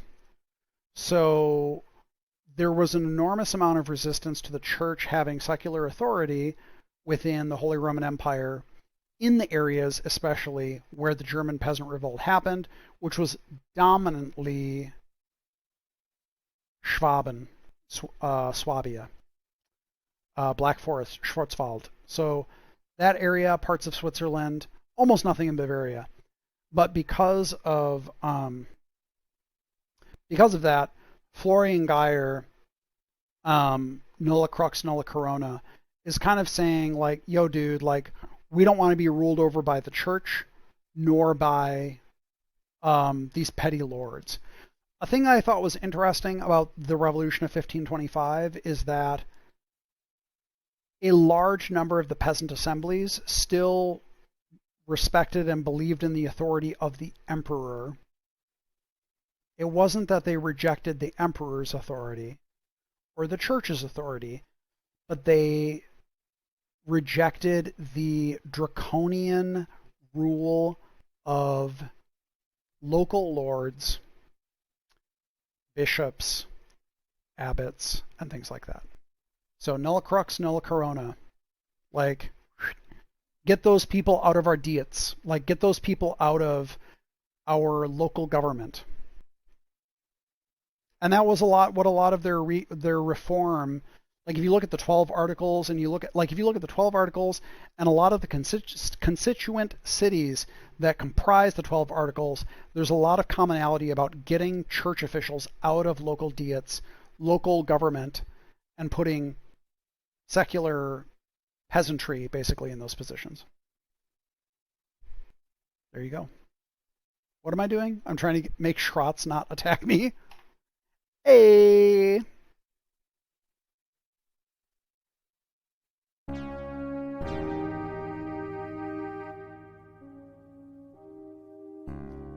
That was pretty unspectacular.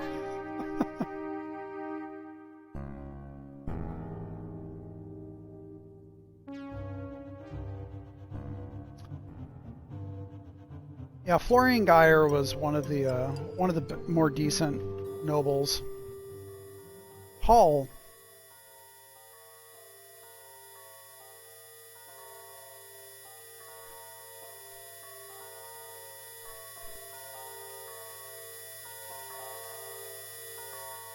The state is collecting the church tax in Germany. What do you mean by that, Borrier? In the United States, churches are tax exempt. A Kolchak. How are potions actually used in this game? I'm playing through myself and I still have not figured out how to actually quaff a damn potion. I'll try to do so. You can throw potions and you can use them. You can do them in battle or out of battle. Finanzamt is collecting the church taxes. I think churches should be taxed. Like, I'm not saying that churches, like, I don't think it should be draconian, but like, I think churches should be taxed. They're not inherently charitable, obviously. Oh, if you are Catholic, you pay taxes to the church.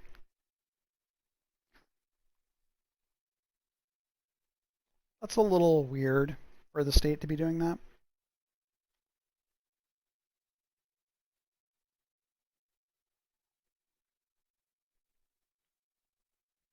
It's a little odd.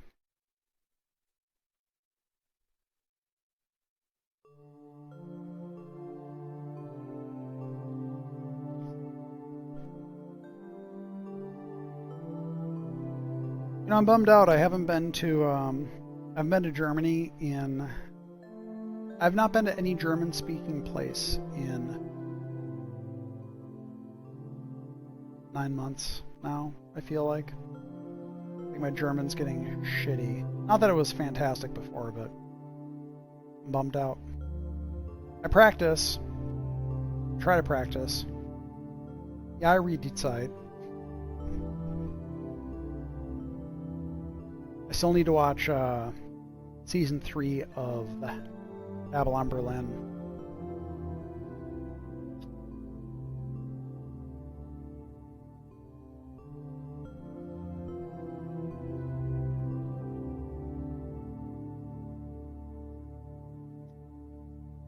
Let's see, Saints. That's what I want to know about. I want to know about Saints. All right, I'm going to look these guys up.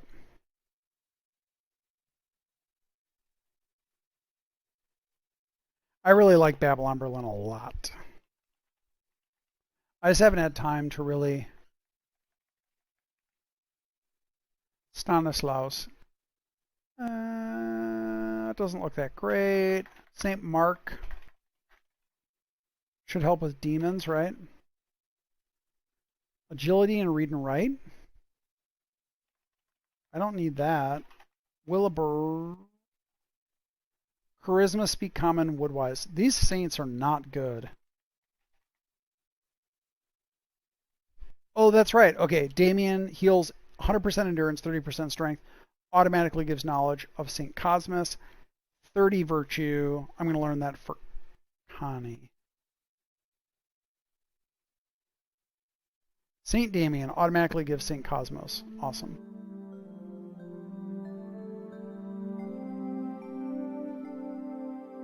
How many museums with armors in them you visited over there? In Germany or Austria? A lot. I mean, I think the best for armor and weapons that I've actually there are two. There are two. Let me use the German method too. Kunsthistorisches Museum in Vienna. That is like if you want your super high-end, like crazy elaborate artistic. Kunsthistorisches Museum. It's right in the middle of Vienna. It's beautiful. It's beautiful, and it goes on and on. I went at the end of 2015 with my now ex-girlfriend, and she fucking hated it so much. But I loved it. It was super great. And then the other one is the Landeszeughaus, which is the armory in Graz in Styria, southern Austria. And that's great for like functional soldier armor. It's like a crazy collection of armor and weapons. Very impressive. I thought it was really cool. It's a great contrast to the Kunsthistorisches Museum in Vienna. I have been to Prague. I actually got to go to Prague. Was that 2 years ago? 2 years ago. And I got to visit with Warhorse, the lovely folks who made Kingdom Come Deliverance, which I will stream eventually. Putridgen, isn't that where Schwarzenegger's from? Yes, Arnold Schwarzenegger's from Graz. And there's like a little museum, I think, to him in Graz. What was I talking about? Sorry. Anyway, yes, it's a good contrast. The Kunsthistorisches Museum in Vienna and the Landeszeughaus in Graz are very good for contrasting super high-end, wealthy, fancy lad armor with soldier defending a like actual fortification on the border armor. It's very good. Landeszeughaus. Landeszeughaus. Yeah, I went to Prague and I visited with Warhorse, and then I didn't have a lot of time there, unfortunately, because I actually had to go to Graz after that. I went from Poland to Berlin, and then from Berlin down to Prague, and then from Prague to Graz through Vienna. Landeszeughaus.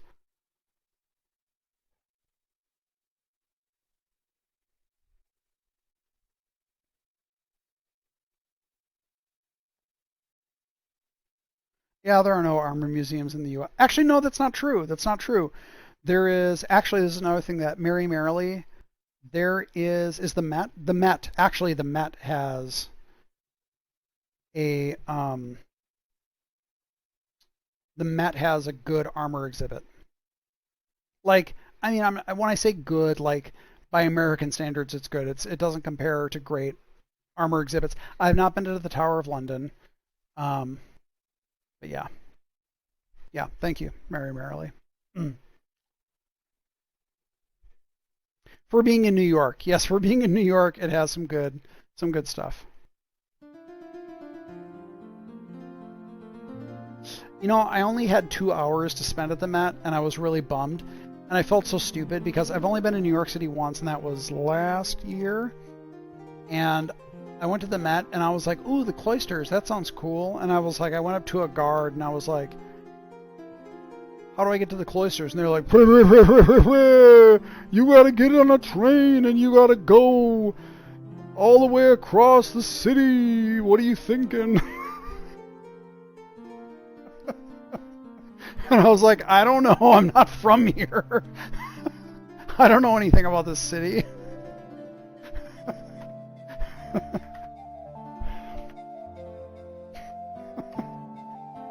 That's my New York accent. I hope you enjoyed it.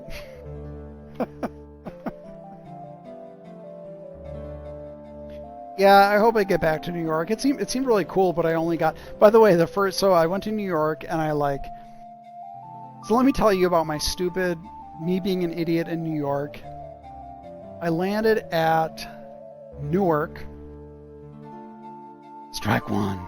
So I landed at Newark, and then I'm like walking out, and some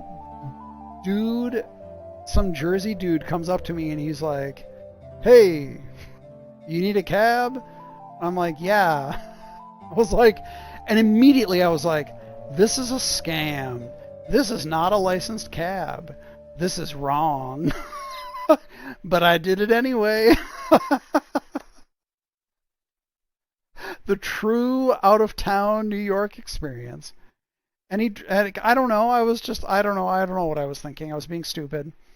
And he drove me into New York. He drove me where I needed to go. And he was a nice guy. Wore approximately 5 gallons of cologne.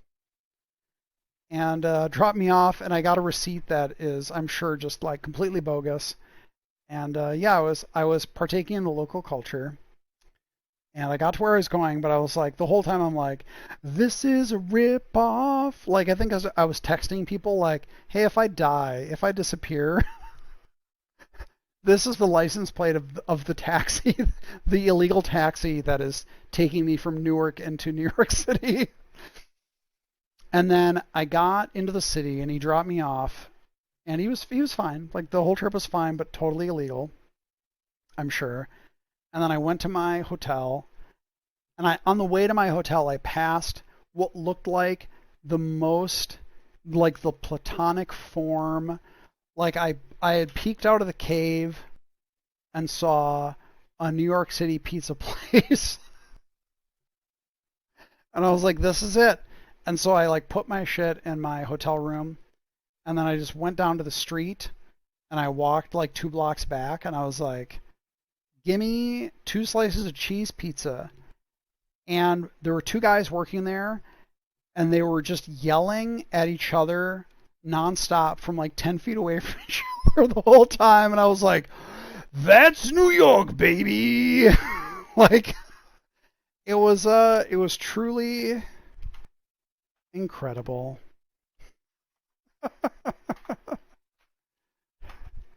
Like, it was not good pizza. It was too expensive. But I was like, this is it. This is the stuff. This is the stuff. Baby! May I have?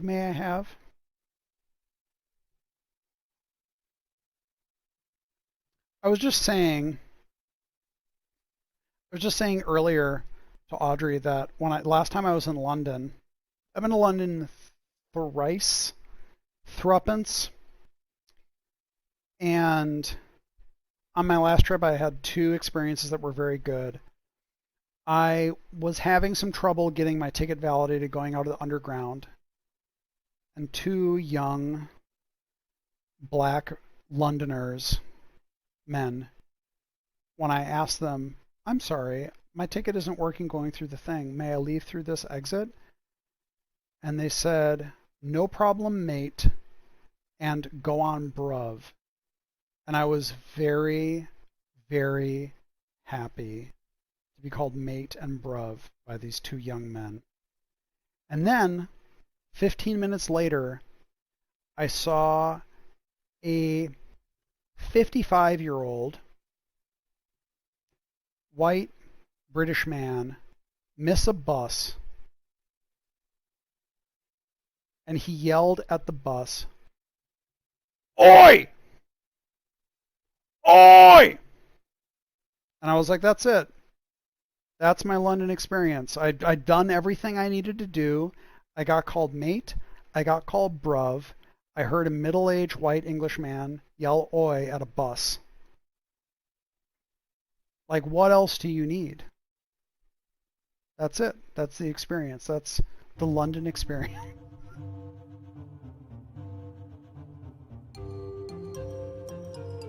Only in London, baby.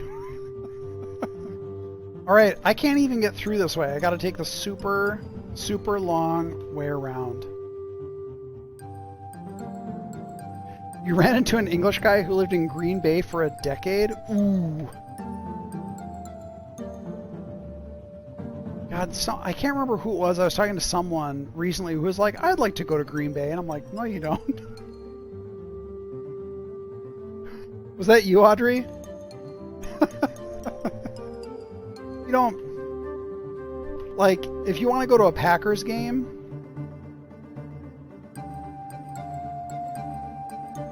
Fine.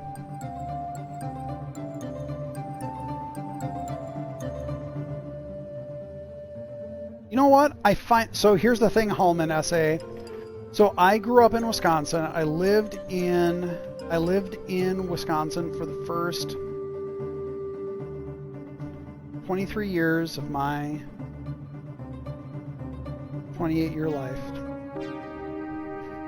For the first, God, I am losing my mind that in 2 years I will have lived in this God-forsaken state for half my life. Anyway, I lived in Wisconsin for the first 23 years of my life, with a brief stint actually in California. I lived in California for 6 months when I was less than a year old. I lived in Pasadena. And then, where am I going? This is Heidelberg. Heidelberg. I'll take you to Heidelberg. What was I saying? Oh, I had never been to Lake Superior. I had really never been to, well, I had been to some places in northern Wisconsin, but not like truly northern Wisconsin. And yeah, I know. I felt really bad being like Wisconsin baby. I had never been to northern Wisconsin. I'd never been to Superior. I'd never been to Lake Superior. My family growing up was, I'm not going to say like fucking Dust Bowl impoverished, but we were not. We were kind of poor. And so we didn't take vacations. We like basically did not take vacations. No vacations in Sawyer Town. And we didn't take vacations. So I just never had a chance to go to northern Wisconsin. And a few, was it last year or 2 years ago, I did tour de Shawamigan, which is a bike trip through the Nicolet Shawamigan forest. And you know what? That was beautiful. It was in autumn. It was incredible. Beautiful, beautiful. I have a blog post on it somewhere. I'm going to post it right now.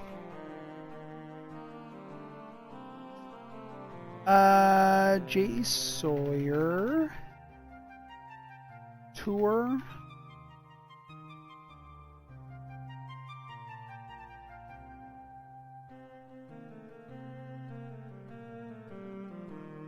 I know I posted pictures from this.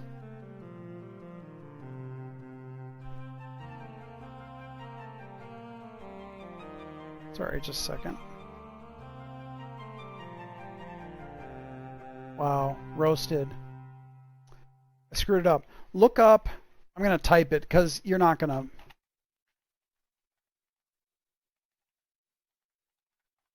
Look up that. Google Tour de Shawamigan. It's a beautiful tour. It's through a forest in northern Wisconsin in October. And it is, man, I'm getting teary-eyed thinking of how pretty it is. It's really beautiful. It's beautiful stuff. And I did it on a 1982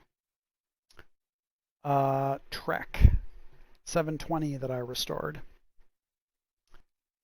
And it was awesome. It was a great time. But I used that opportunity. I was like, you know what? I've never been to northern Wisconsin. I've never been to Superior. So the day before the ride started, I drove all the way up to Superior. I took the boat over to, God, what's the one island? What's the one island? Hi, Dustlock. Welcome. Good to see you. Thanks for dropping by. I took a boat to the one island in the Apostle Islands that you can actually go to. I can't remember. I took a boat out there. I put my hands in Lake Michigan, or sorry, Lake Michigan, Jesus. Lake Superior, so I could feel the essence of Lake Superior. Lake Gitchigumi, as they call it. Ever hear of the wreck of the Edmund Fitzgerald? No, it's not Stockton. Hold on. Apostle Islands.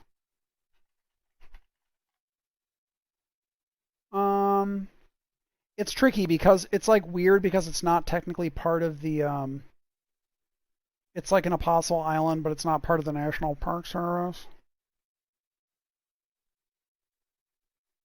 22 islands.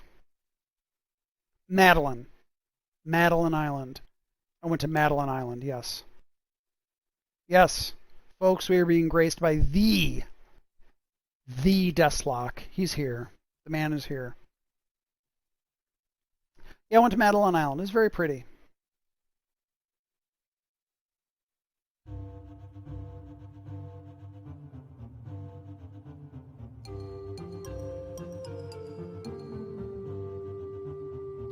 But I was like, I'd like to go back. My sister, and her husband own They own a cabin in around Nicolay Schwamigan. And I still haven't gone to there, and I want to go. They have a really beautiful lodge. They live in Antioch, of course, because Wisconsin is Illinois' biggest state park. Ooh.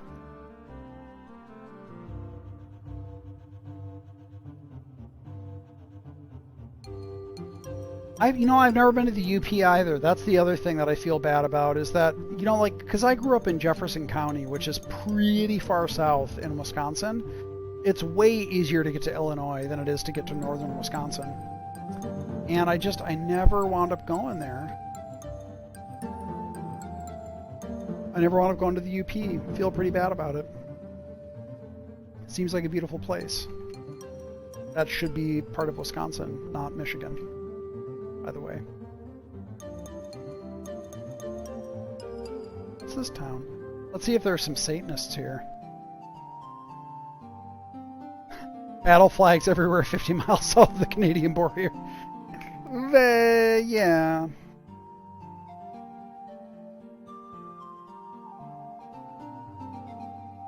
Elfminster. I have not been to Denmark. I flew through Copenhagen, but I don't think that counts. I want to go to Denmark. I just haven't had the opportunity. I think IO Interactive should invite me because of my love of the Hitman series.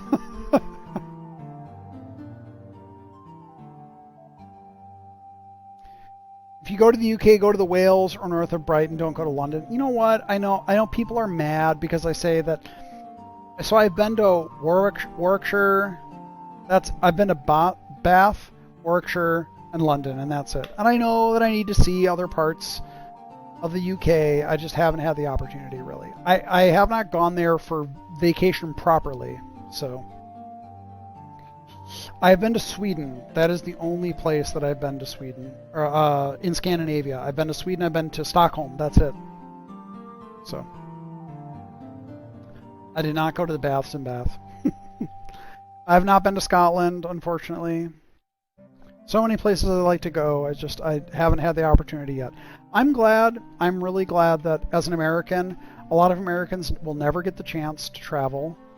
And so I'm very, very grateful that I did get the chance to that I've gotten to travel at all. It took me, the first place I traveled was in 2005. So I was 30. And I went to Moscow. And that was wild. Most Americans don't get a chance. Deathlock, I don't know how to enable subs. I actually don't know how to do it. I'm very ignorant of the ways. The ways of Twitch. I don't know how to do anything.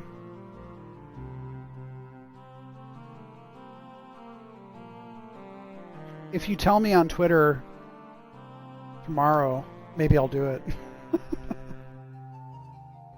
Where am I? Oh wait, so I was just at Frankfurt am der Oder, yeah?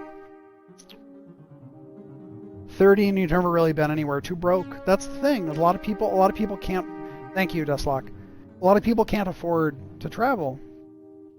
That's the thing that gets frustrating is that a lot of people will be like, oh my god, you haven't traveled? And it's like, Jesus Christ. Like, most people don't have a passport. Getting a passport is a hassle. It's expensive.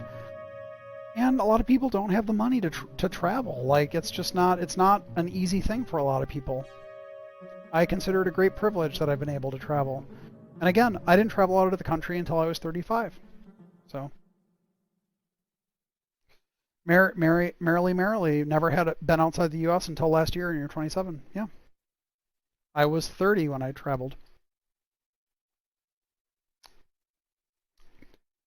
Have you been, Hallman SA, have you been to Canada, though? Because I didn't even go to Canada. Sword of the Morning, thank you. I try to be. I try to be.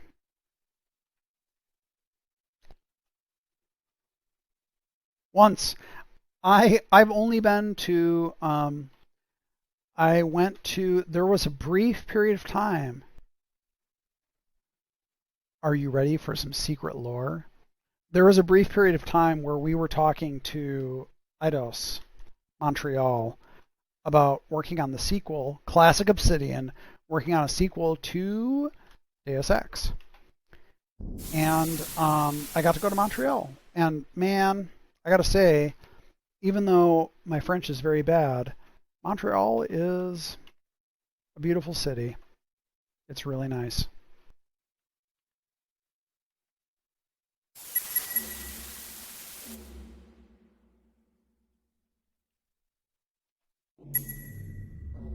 So the bummer of that. Oh, you were born in Montreal, Deslock? Awesome. I mean, Montreal. I mean, I've never been to Mexico, and so I'm sure there are parts of Mexico that feel like this as well.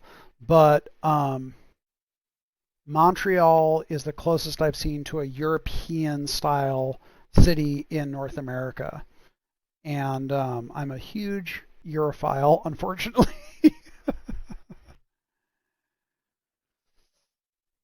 But yeah, I thought Montreal was really cool, and I had a friend there. My friend Krista showed me around, and it was really cool. I really liked Montreal. Yeah, I was in old Montreal. You're right, Dustlock. And of course, I was like super like, oh, ooh, ah, I love it. What are you doing, man? Attack him.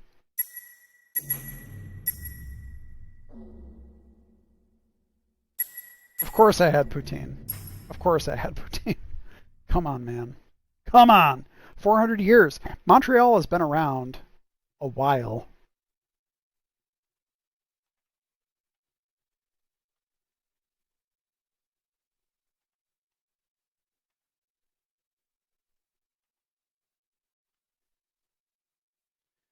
You decamped for a reservation in the more northern region of Quebec.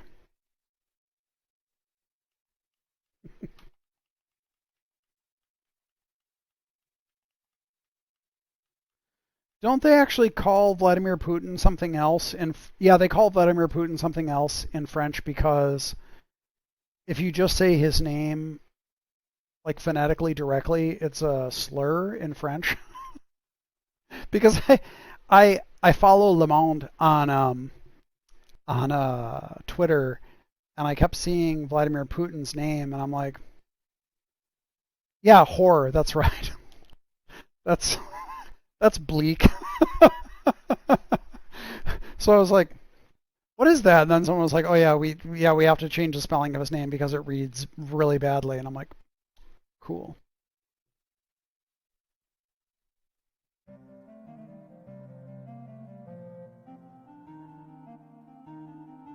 That is actually what it is, dude. Actually, hold on, Tarbin Low. So, hold on.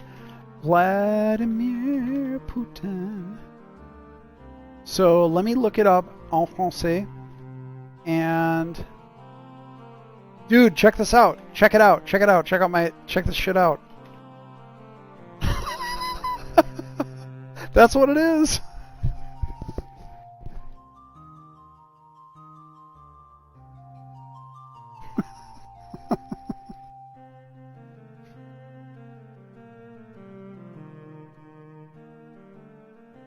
Yeah, I get it though.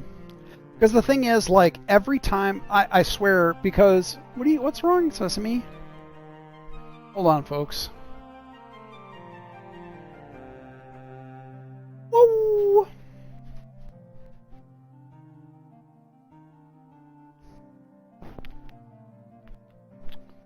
Someone's being a baby. It's you. What's wrong? Why are you crying? Why are you being a brat? Nobody knows. Ooh, you're fine. Eat some more food.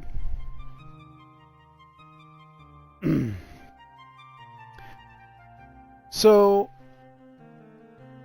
the bummer about that period when we were talking, because I thought Human Revolution was fucking cool as shit, but when we were talking to Deus Ex, or I was talking to Deus Ex, so when we were talking to Eidos, we got a build of Deus Ex in progress before it was released, and I played like the first part of that game like 6 times. And then the actual game came out, and I just couldn't do it. I had already played it so many times. The social boss battles I had a lot of problems with, which maybe sometime I could go into detail with, but um, I did play. I played the first part of Human Revolution so many times in a dev state, which actually was pretty well polished. By the time it came out, I just couldn't get through it. I thought it was really good, and I just couldn't get through it, and I feel fucking shitty. It's so bad because I really thought the game was cool. And I played Mankind Divided, and I will say the first mission rubbed me the wrong way, and I got to the end of it, and I started getting really frustrated, and I never got back to it. I feel bad about that too, because I heard that it actually improved in a lot of ways on the first game, but I just never got around to it. Yeah. What are you doing? You know what? I gotta get back to Nuremberg. Where am I? The high fashion in Human Revolution never made any sense to you? I don't know about that. So one thing, I talked a decent amount with JJB about the fashion style. Moin, Captain Teo. The high fashion in Human Revolution, and it was supposed to be neo-Renaissance. That was the whole vibe. That was the black and gold.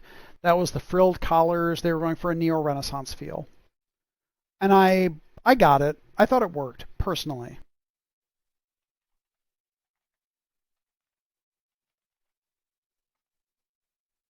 Yeah, the enlightened transhumanist people are supposed to look like Renaissance Italians. Human Revolution. It's supposed to be a new Renaissance, yeah.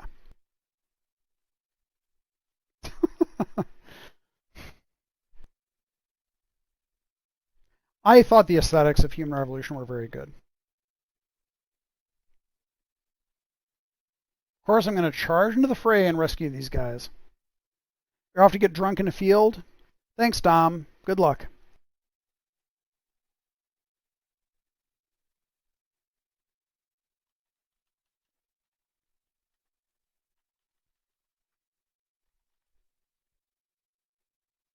Haben Theo, bist du in Deutschland, oder?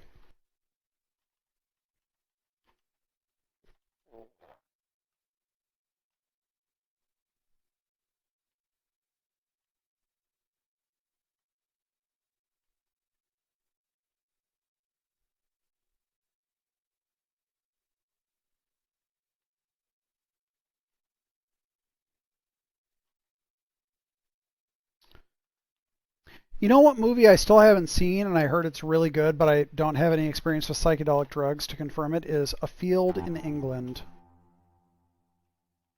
I wonder if Audrey in the other room has any opinions on that.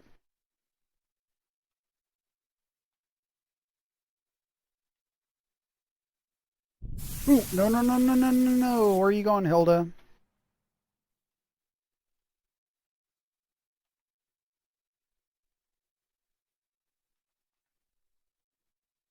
I don't know anything about Gaspar Noé, honestly.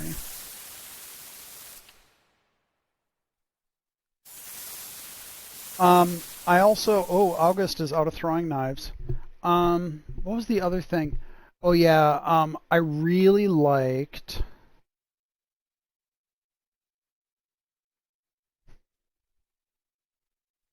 horror movie in Sweden, Midsummer. I really liked Midsummer, and I've heard from several people that the drug use vibes of that movie are very accurate.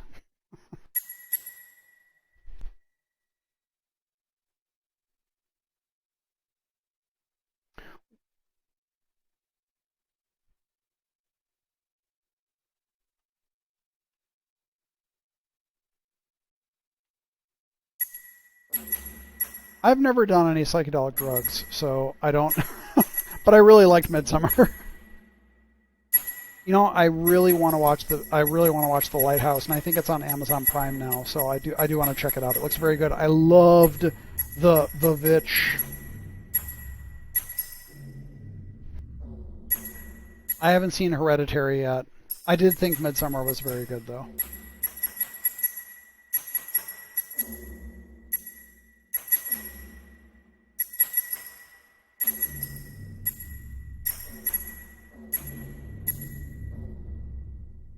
What's going on here? Oh, the paganism, yeah. True.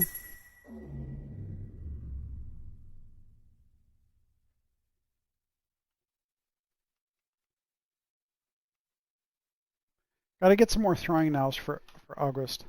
Yeah, I think Robert Pattinson. I think there's a good morning, Flopsidoodle. I think there's a there's like a curse like Hayden Christensen. I think actually because I saw Shattered Glass and I was like, this guy's actually a pretty good actor.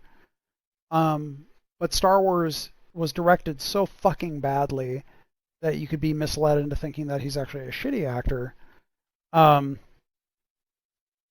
And the same thing with Robert Pattinson. He had the misfortune of being in the Twilight movies, which are garbage. And so you might be misled into thinking that, or like Kristen Stewart, like, again, not bad actors, but put in garbage. And so you might be like, oh, they're shitty actors. And it's like, no, the director is not good.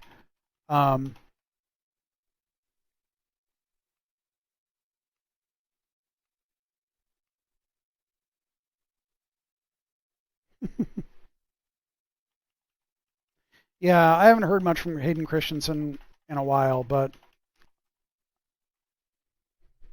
like no one who saw Star Wars like came out of that being like, oh, I wonder if Natalie Portman actually fucking sucks. Like everybody knows that she's an incredible actor.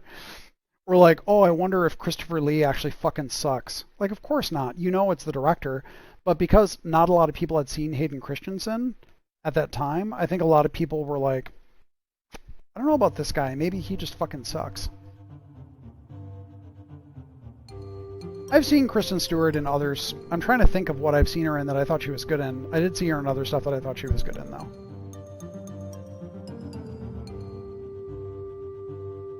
I'm not saying she's... I don't know. I've not seen enough where I'm like, holy shit, Kristen Stewart is the most incredible actress. But don't judge her by the Twilight movies. Like, don't judge anybody in the Twilight movies by the Twilight movies. Holy shit. Gotta go fast.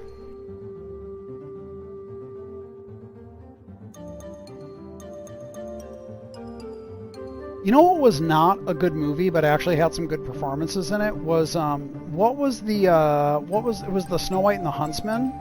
Not a good movie, but like Charlize Theron. Holy shit, she's fucking great in everything. Like she's great in a movie that's not that good. I'm not gonna say Kristen Stewart was that great in it, but like again, not a great movie. But Charlize Theron, very good.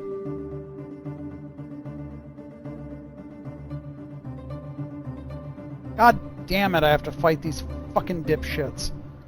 Alright, I've had 2 drinks. I'm a little drunk. I think I'm going to suffer in this fight. Oh shit, I should have rested. Oh my god. Okay, I gotta spread my party out.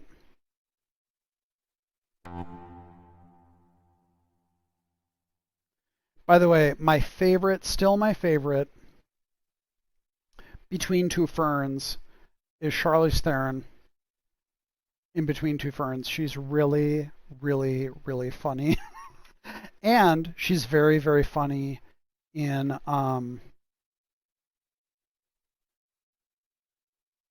Arrested Development. She's really good. Okay, everybody's spreading out. Okay, now it's time for some potion. Someone was asking about how to use potions. Okay, so I'm going to switch to August. August is my alchemist. He's going to throw. So if you want to use offensive potions, you need to throw. That's how you use potions offensively. I'm going to throw a sunburst there. Watch this. Boom! Gotcha. Destroyed.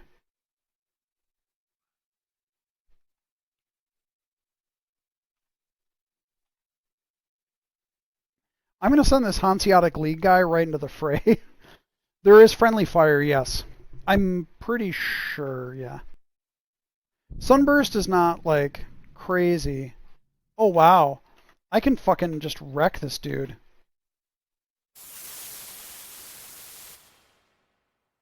Alright, I'm gonna fucking destroy this dude. I'm about to ruin this man's whole career.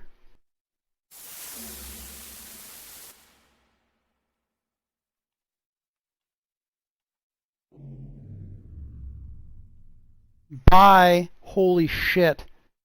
That fucking alchemist went down. Bam.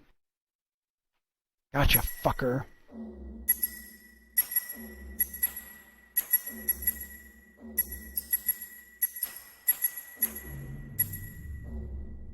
Bad Hammer films because Peter Cushing was in them. Deathlock, you still kind of like the way Darklands looks? I'm not a huge fan of like this view, but definitely like the faux like watercolor stuff is good.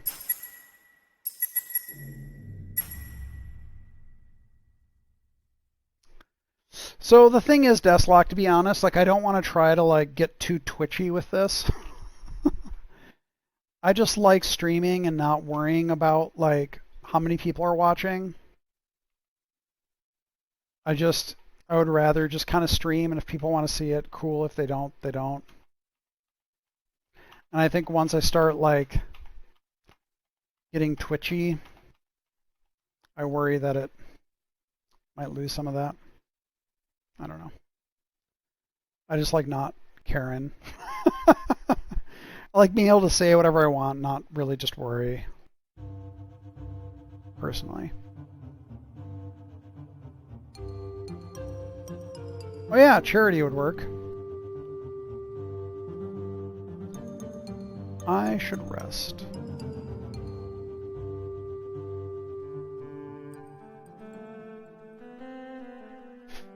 The Hitman ones were pretty funny.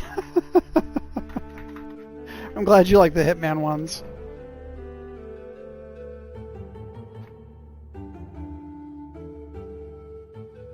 By the way, I'm sorry I didn't get to the witches stuff. I wanted to do one more mission where I got a little more gold.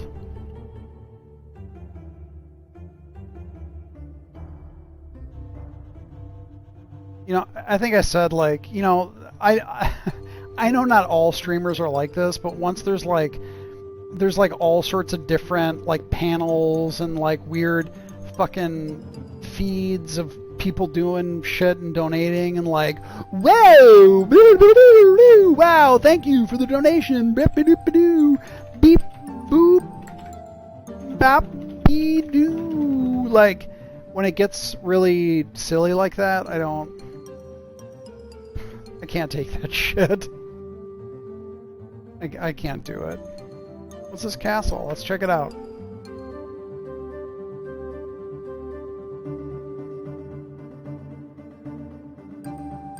The cool guy zone. Let me talk to this dude. I'm gonna pray for some saintly insight. Remember, I got Sankt Hedvig for so I could peer into the mind.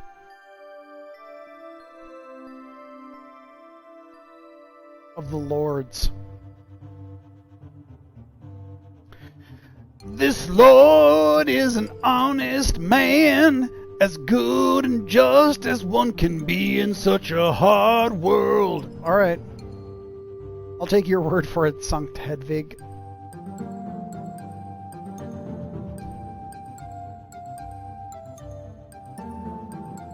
Thank you for being a decent lord. As much as one can be under the unfair yoke of feudalism. I monetized to cut out the singing. Alright, let's go. Where am I?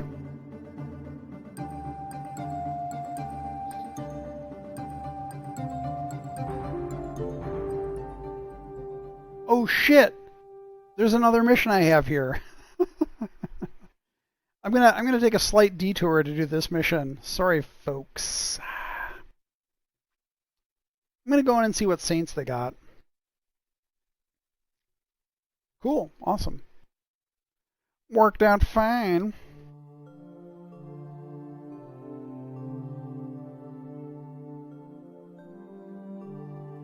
By the way, if you haven't seen it, check out Limmy's Wrong Way Down a One-Way Street. It's very funny.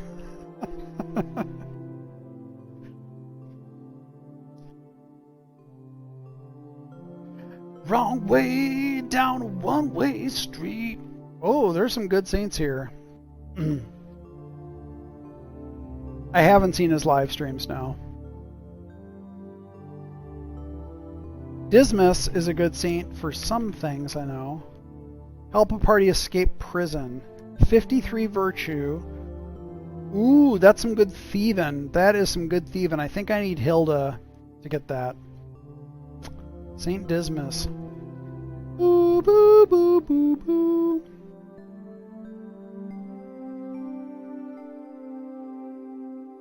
I've seen some of his gaming streams. They're pretty funny. All of the Falcon Hoof like adventure calls are really, really good.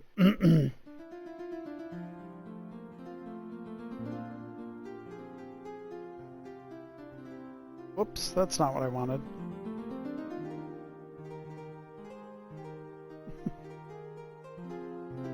Kilchester. Kilchester is probably the favorite I've heard so far. Kilchester. The super long intro, and then he says Kilchester, and the woman who's playing the jester's face just like melting.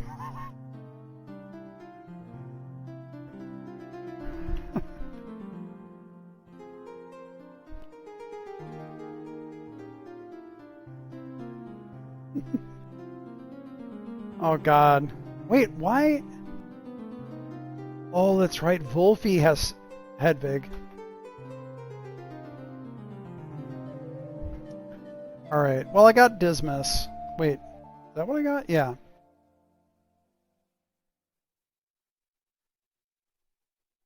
Okay.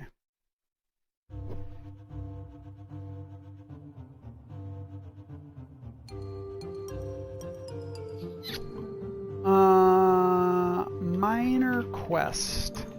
I'm probably never going to get back to Schleswig, but if I do, then I will have completed another quest. Illuminated Gospel, northeast of Fulda. I think he's been doing a lot of live streams.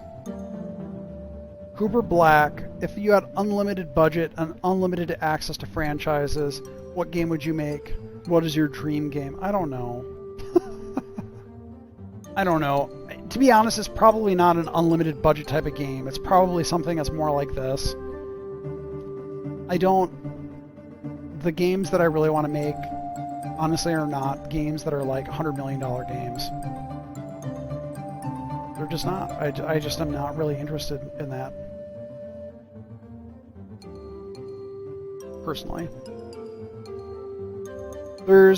I would like to make a spiritual successor to this. I think that'd be really cool. Again, not what I'm working on. There's an idea I had for a game that is set in,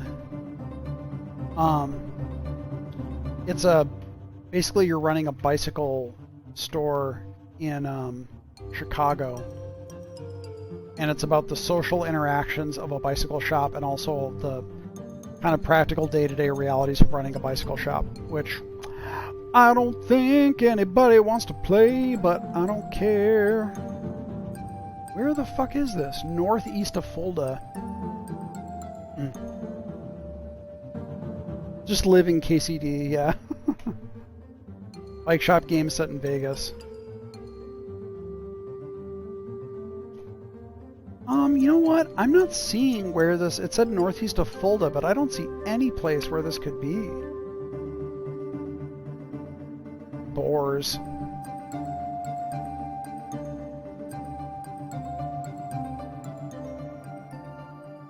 Yeah, it's definitely a small, and that's the thing, like, it's clearly a small audience, so I don't, like, sort of, you know, I'm thinking like a team of, like, you know, 5 to 10 people.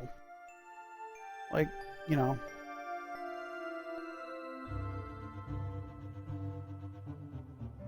I don't mess with boars. Boars cause a lot of damage, and I don't want to deal with them. Oh wait, here's...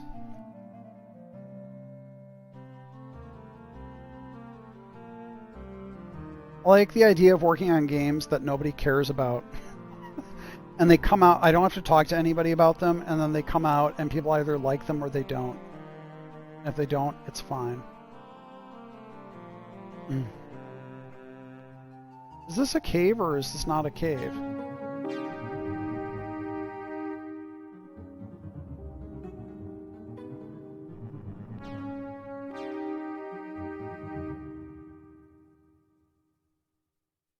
It's autumn. The committee makes games I like.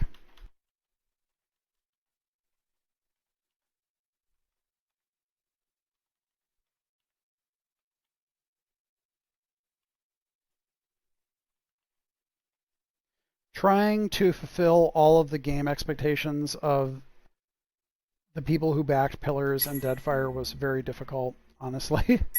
There's a lot of expectations about very specific things, and the audience is not 100% on that stuff.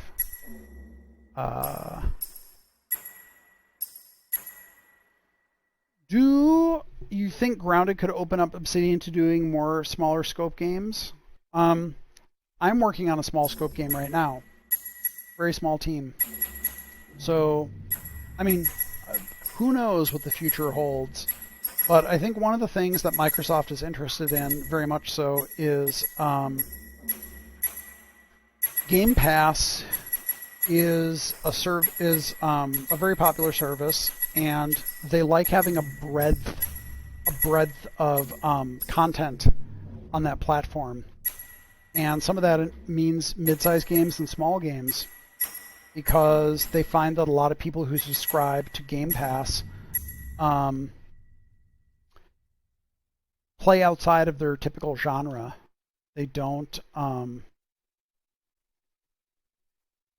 like, they play games they normally wouldn't have played just because it's available, and they have a lot of fun, which is really cool. And a lot of those games are not high budget games, they're not big things.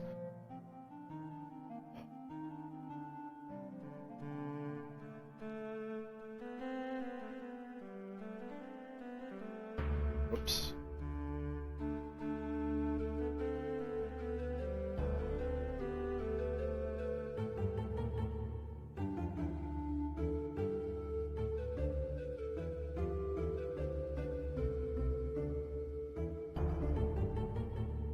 I mean, it's one of those things where they really don't like the comparison to Netflix because that's not their model, but like, if you're on Netflix or if you're on like Amazon Prime and something's available and you're like, I heard that's good, what do I have to pay for it? Nothing? Okay. Sure. It's fall. Crossroad Keep, I think, did wind up cool. It's so fucking janky. It's like one of the jankiest things in Neverwinter 2, which is one of the jankiest games I've ever worked on, even if I only worked on it for the last few months. Oof, man. Crossroad Keep does have some cool things in it, but that is definitely like a spit and glue type of feature in Neverwinter Nights 2. Oh man, yeah, there's a lot of Erfurt. Did I go too far north? Hold on.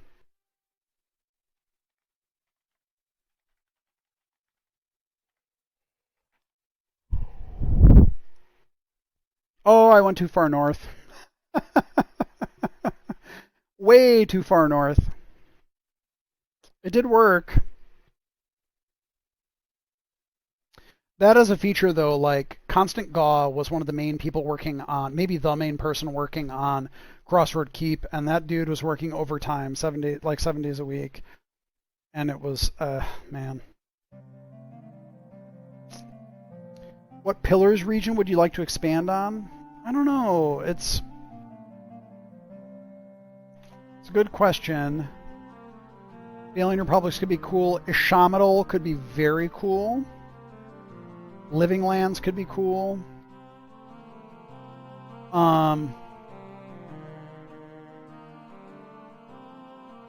I think Edir could be really cool. Edir would definitely be a more, like, in some ways more traditional because it's more like Englandy, but the setting is more tropical, which would be kind of the spin.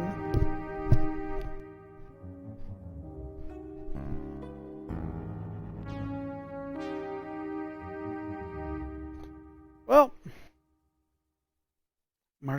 Marceno Gianzale. Yazua, yeah, that'd be cool. I'm not gonna waste anything on these guys. I'm just gonna run up and attack them.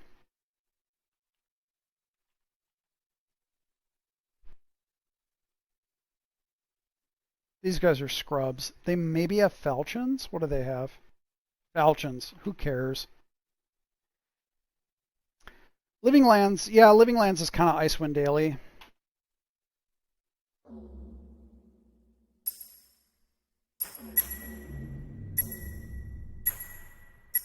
I do think we leaned too heavily into pirate stuff in Deadfire. And I distinctly remember a period in development where people were on the dev team were getting really into the piratey stuff, and I was like, let's pump the brakes on that. I think this game is getting maybe a little too piratey for some people. I want to get off the ship and murder people in a dungeon, murder monsters in a dungeon. And yeah, after the fact, there were a lot of people that were like, I fucking hate all the pirate shit. I don't dispute that the ship-to-ship combat was not good. I wanted to cut that feature. So I don't dispute that. But yeah, a lot of people did not respond well to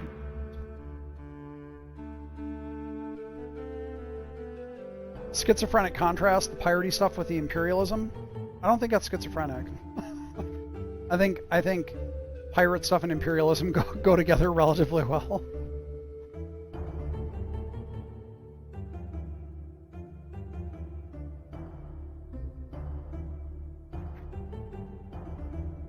But whether or not it goes well together, some people just didn't like the focus on it. They just, like, aesthetically, they weren't into it.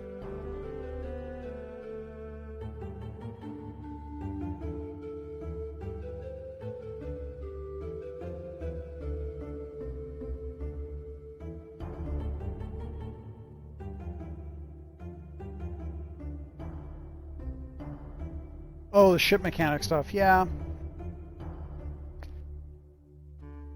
3:30 in the morning, yeah, Central. Bought Pillars 2 on the Xbox, too busted to finish. Sorry, I didn't have anything to do with it. Sorry you're having trouble, though.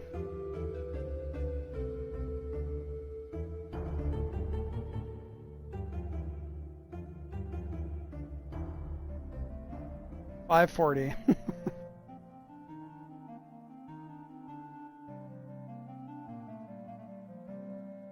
Gotta get back. Man, maybe taking the long way was the bad decision because it's getting close to 2 o'clock here. I think I recognize this intersection though. I think I'm on my way back. Maybe I'll hit Bamberg. I can't remember what road this is. I'm pretty sure I'm heading the right way though.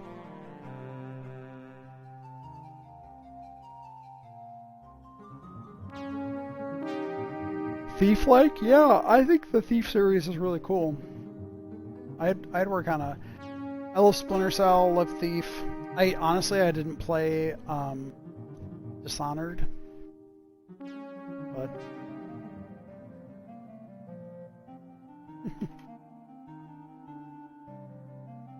the sea shanties were fun to do.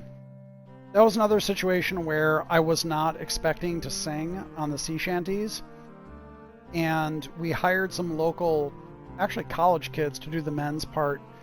And they were actually very good singers, but they were all, 20 years old, and none of them really had like a very robust sounding baritone.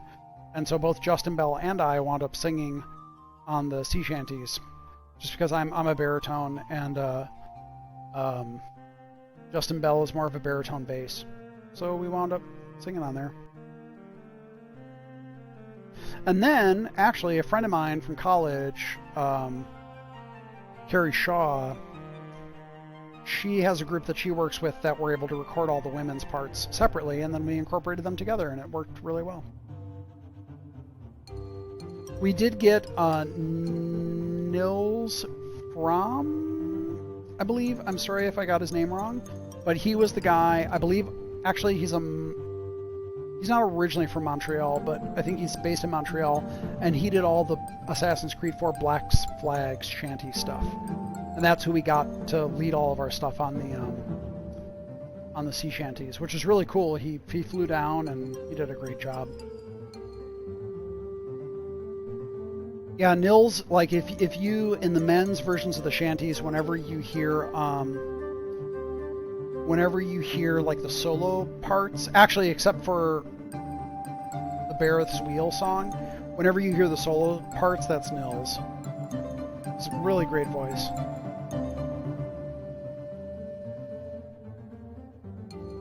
Someone who's half Filipino, you enjoy a lot of the Deadfire stuff? Glad you liked it. San Joaquin, okay.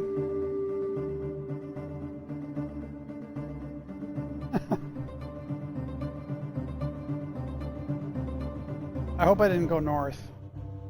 Oh my god, where am I?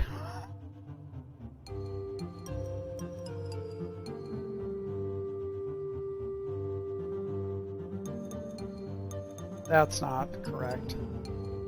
Where am I? Where is Nuremberg? Where did I go?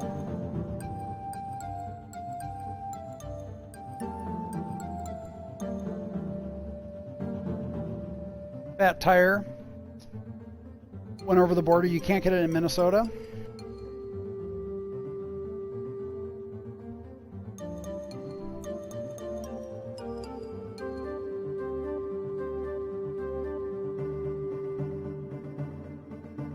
Where am I? Where is Nuremberg?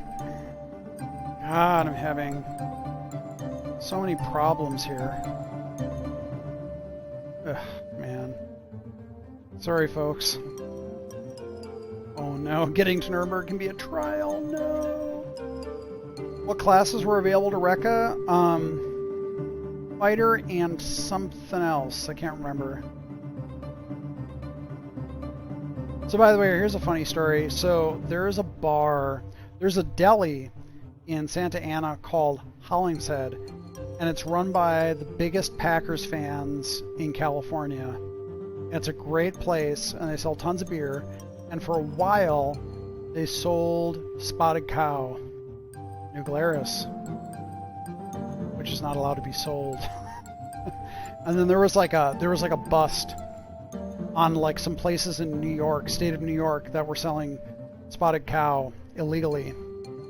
And then the next week I went back to Hollingshead, and I was like, hey man, do you have any New Glarus? And he's like, we've never sold that here.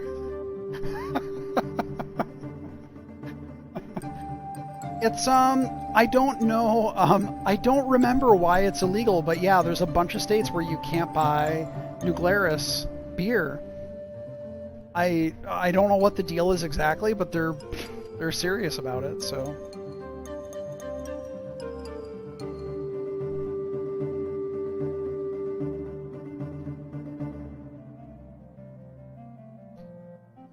Frigolet, I'm glad you like playing a monk. Wooglitz. Okay.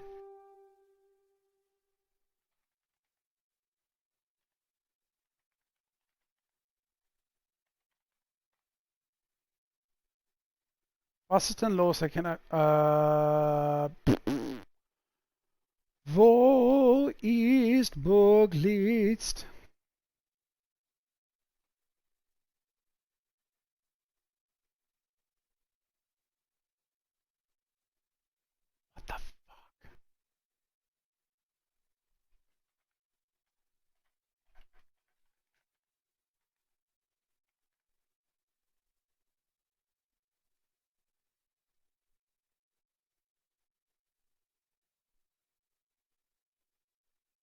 Good night, Mr. Bushido.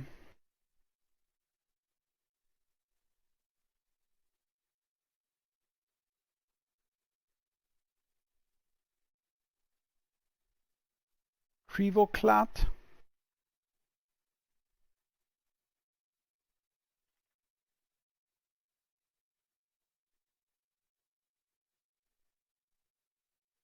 Was?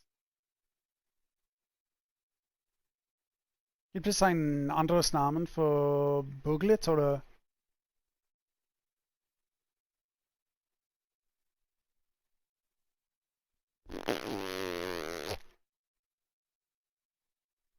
Yeah, monk pairs very well. It says I'm in Bohemia, so clearly, what the fuck? Oh man. How far east have I gone that I'm in Bohemia?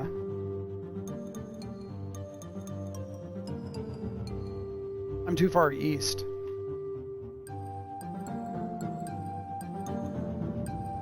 A remake of Darklands? I mean, sure, that'd be a lot of fun. Man, what is going on?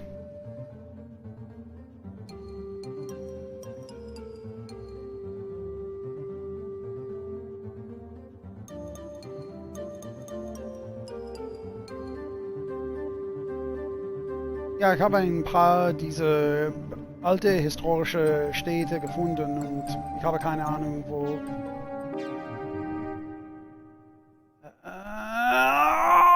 Okay.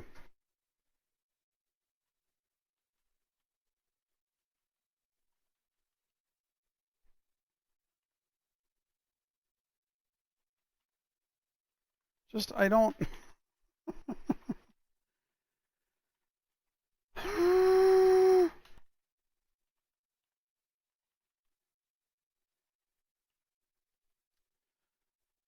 How did I go that far east? I didn't go that far east. I wound up in fucking Bohemia.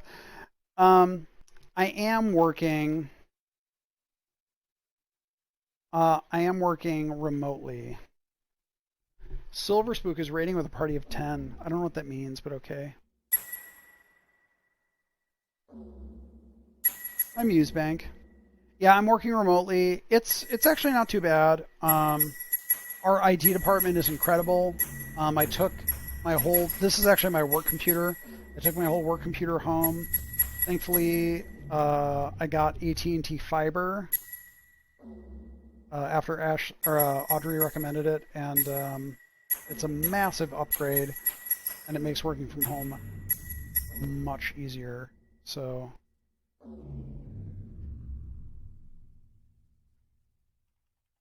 Yeah, and my team is very small, so I think it's harder for the bigger teams. But with a small team, I think it works pretty well.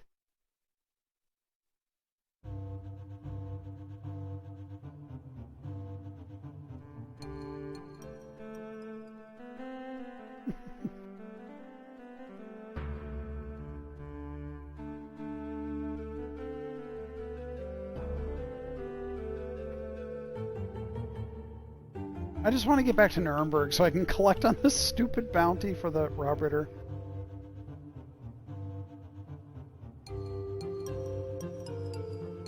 Come on. Came from the stream of an indie game developer and musician. You might be interested in his game Neofeud. I'll check it out. Any thoughts on VR games? Not really. I don't... You know what? I try to not be too much of a shit talker about VR because I realize fundamentally it's just not my thing. And maybe there, you know, I know there's an audience that loves VR. I just can't really get into it. I've tried it a few times. I think it's neat, but neat is not enough for me to really get psyched about it. So, like, I think there's potential there. I don't really think it's...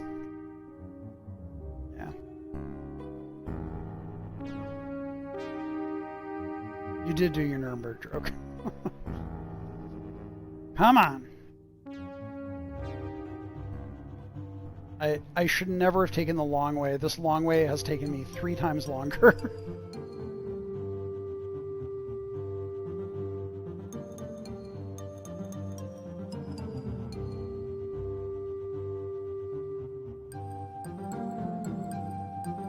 I thought it was cool when Björk did a virtual concert where you could like go into VR and like see her live in concert with all sorts of crazy effects. I think that's cool. But, like VR games, I'm like Regensburg. Oh, I think we're getting closer. Regensburg. All right, we're getting not. Jeez, Louise. This is awful. I'm just going around in a huge circle.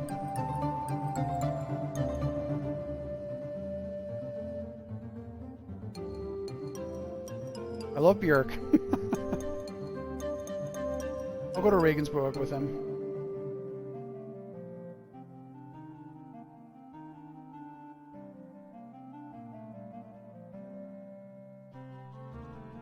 Yeah, like I said, I mean, I have some friends and coworkers that are super into VR and like they love it and that's cool, but it's just not. It's not. I don't really see the appeal that much. Okay. All right, just fucking kill the millionth squad of hapless.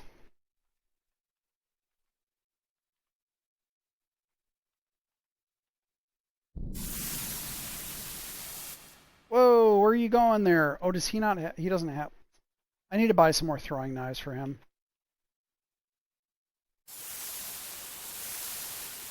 All right.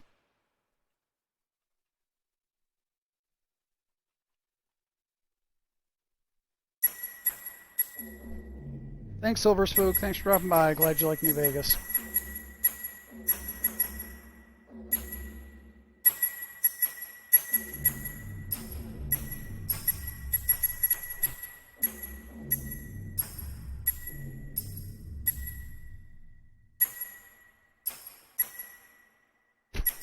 Everyone's standing around while Wolfie solos the bandit leader. Where are you going, dude? What is happening here?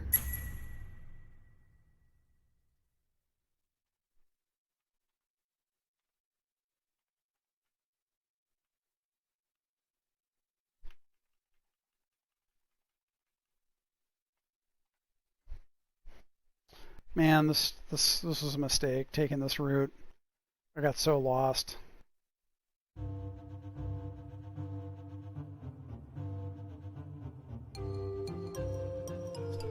So lost.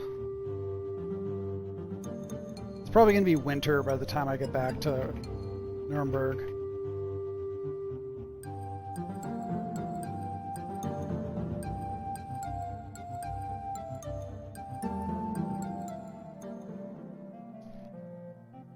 Yeah, I think it's sort of like AR. Like there's like interesting applications for AR, but they're just not. They're few and far between.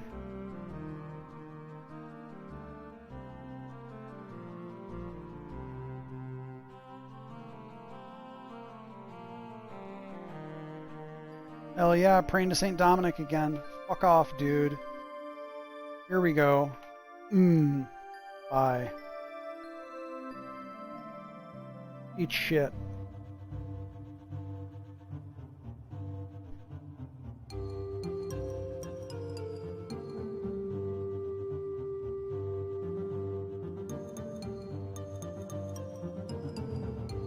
Is this the fabled? Is this maybe it?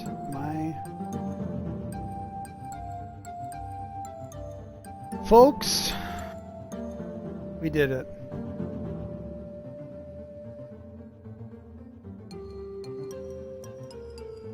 We did it.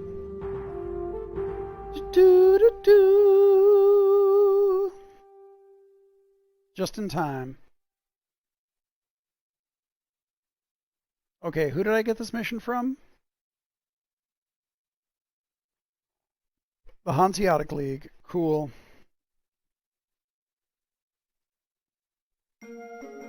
Zoimarkt.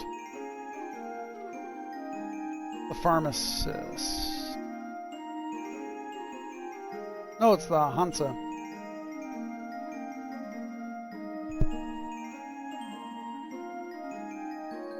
14 florins. Yeah. Thanks for traveling around the world with us, Hansa.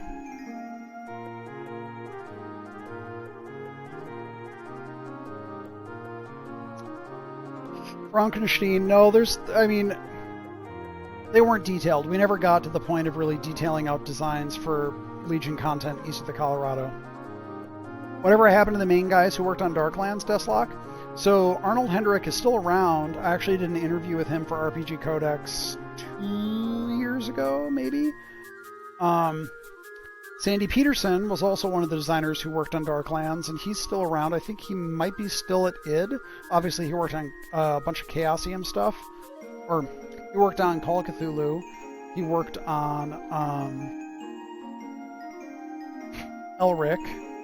And then he worked on Quake at id, and then he went to Ensemble, and at Ensemble he worked on Age of Empires 3 at the very least, I think. Oh, Sandy has his own company. Okay, cool. I'm sorry, I lost track of him, sorry. Green Eye Games, okay. Apologies. And he's one of the owners of Chaosium. Okay, fair enough.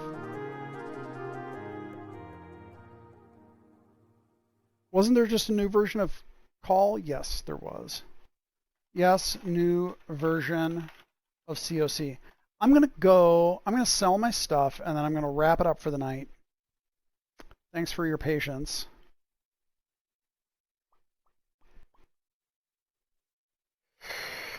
I'm pretty sure he worked on Quake, the original Quake, as well. Pretty sure.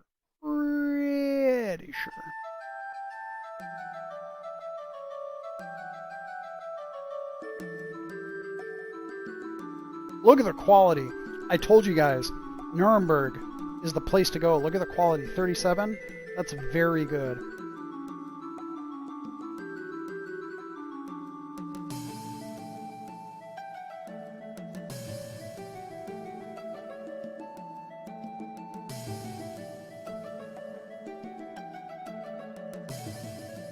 Good night, T Dementia.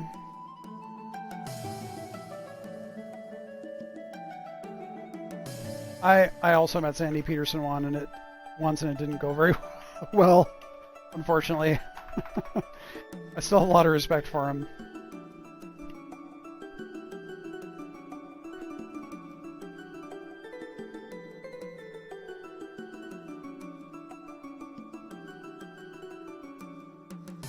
Yeah, the music is really good in this game. And this Munt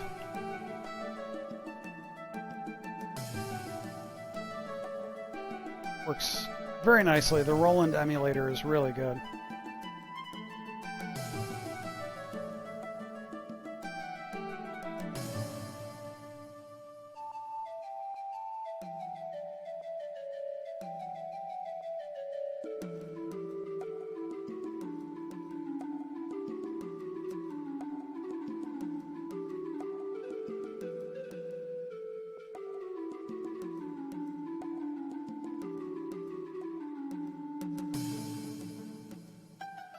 That's a lot of leather vests and padded limbs.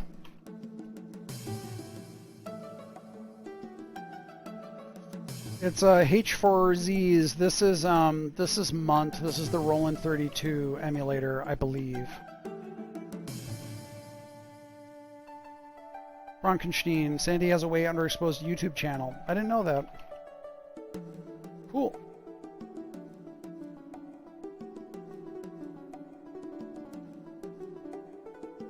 $130 florins, folks. I feel like I can now buy the stuff that I want to go do a Witch's Sabbath next time. Alright, I'm going to say done for the night. And 2 o'clock in the morning here.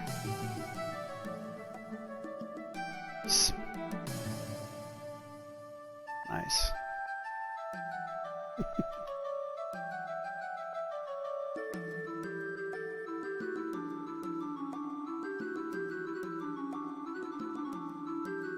Very good. All right, everybody. Thank you very much for tuning in. Sorry it took me so long to get back to Nuremberg. And I'll see you next time.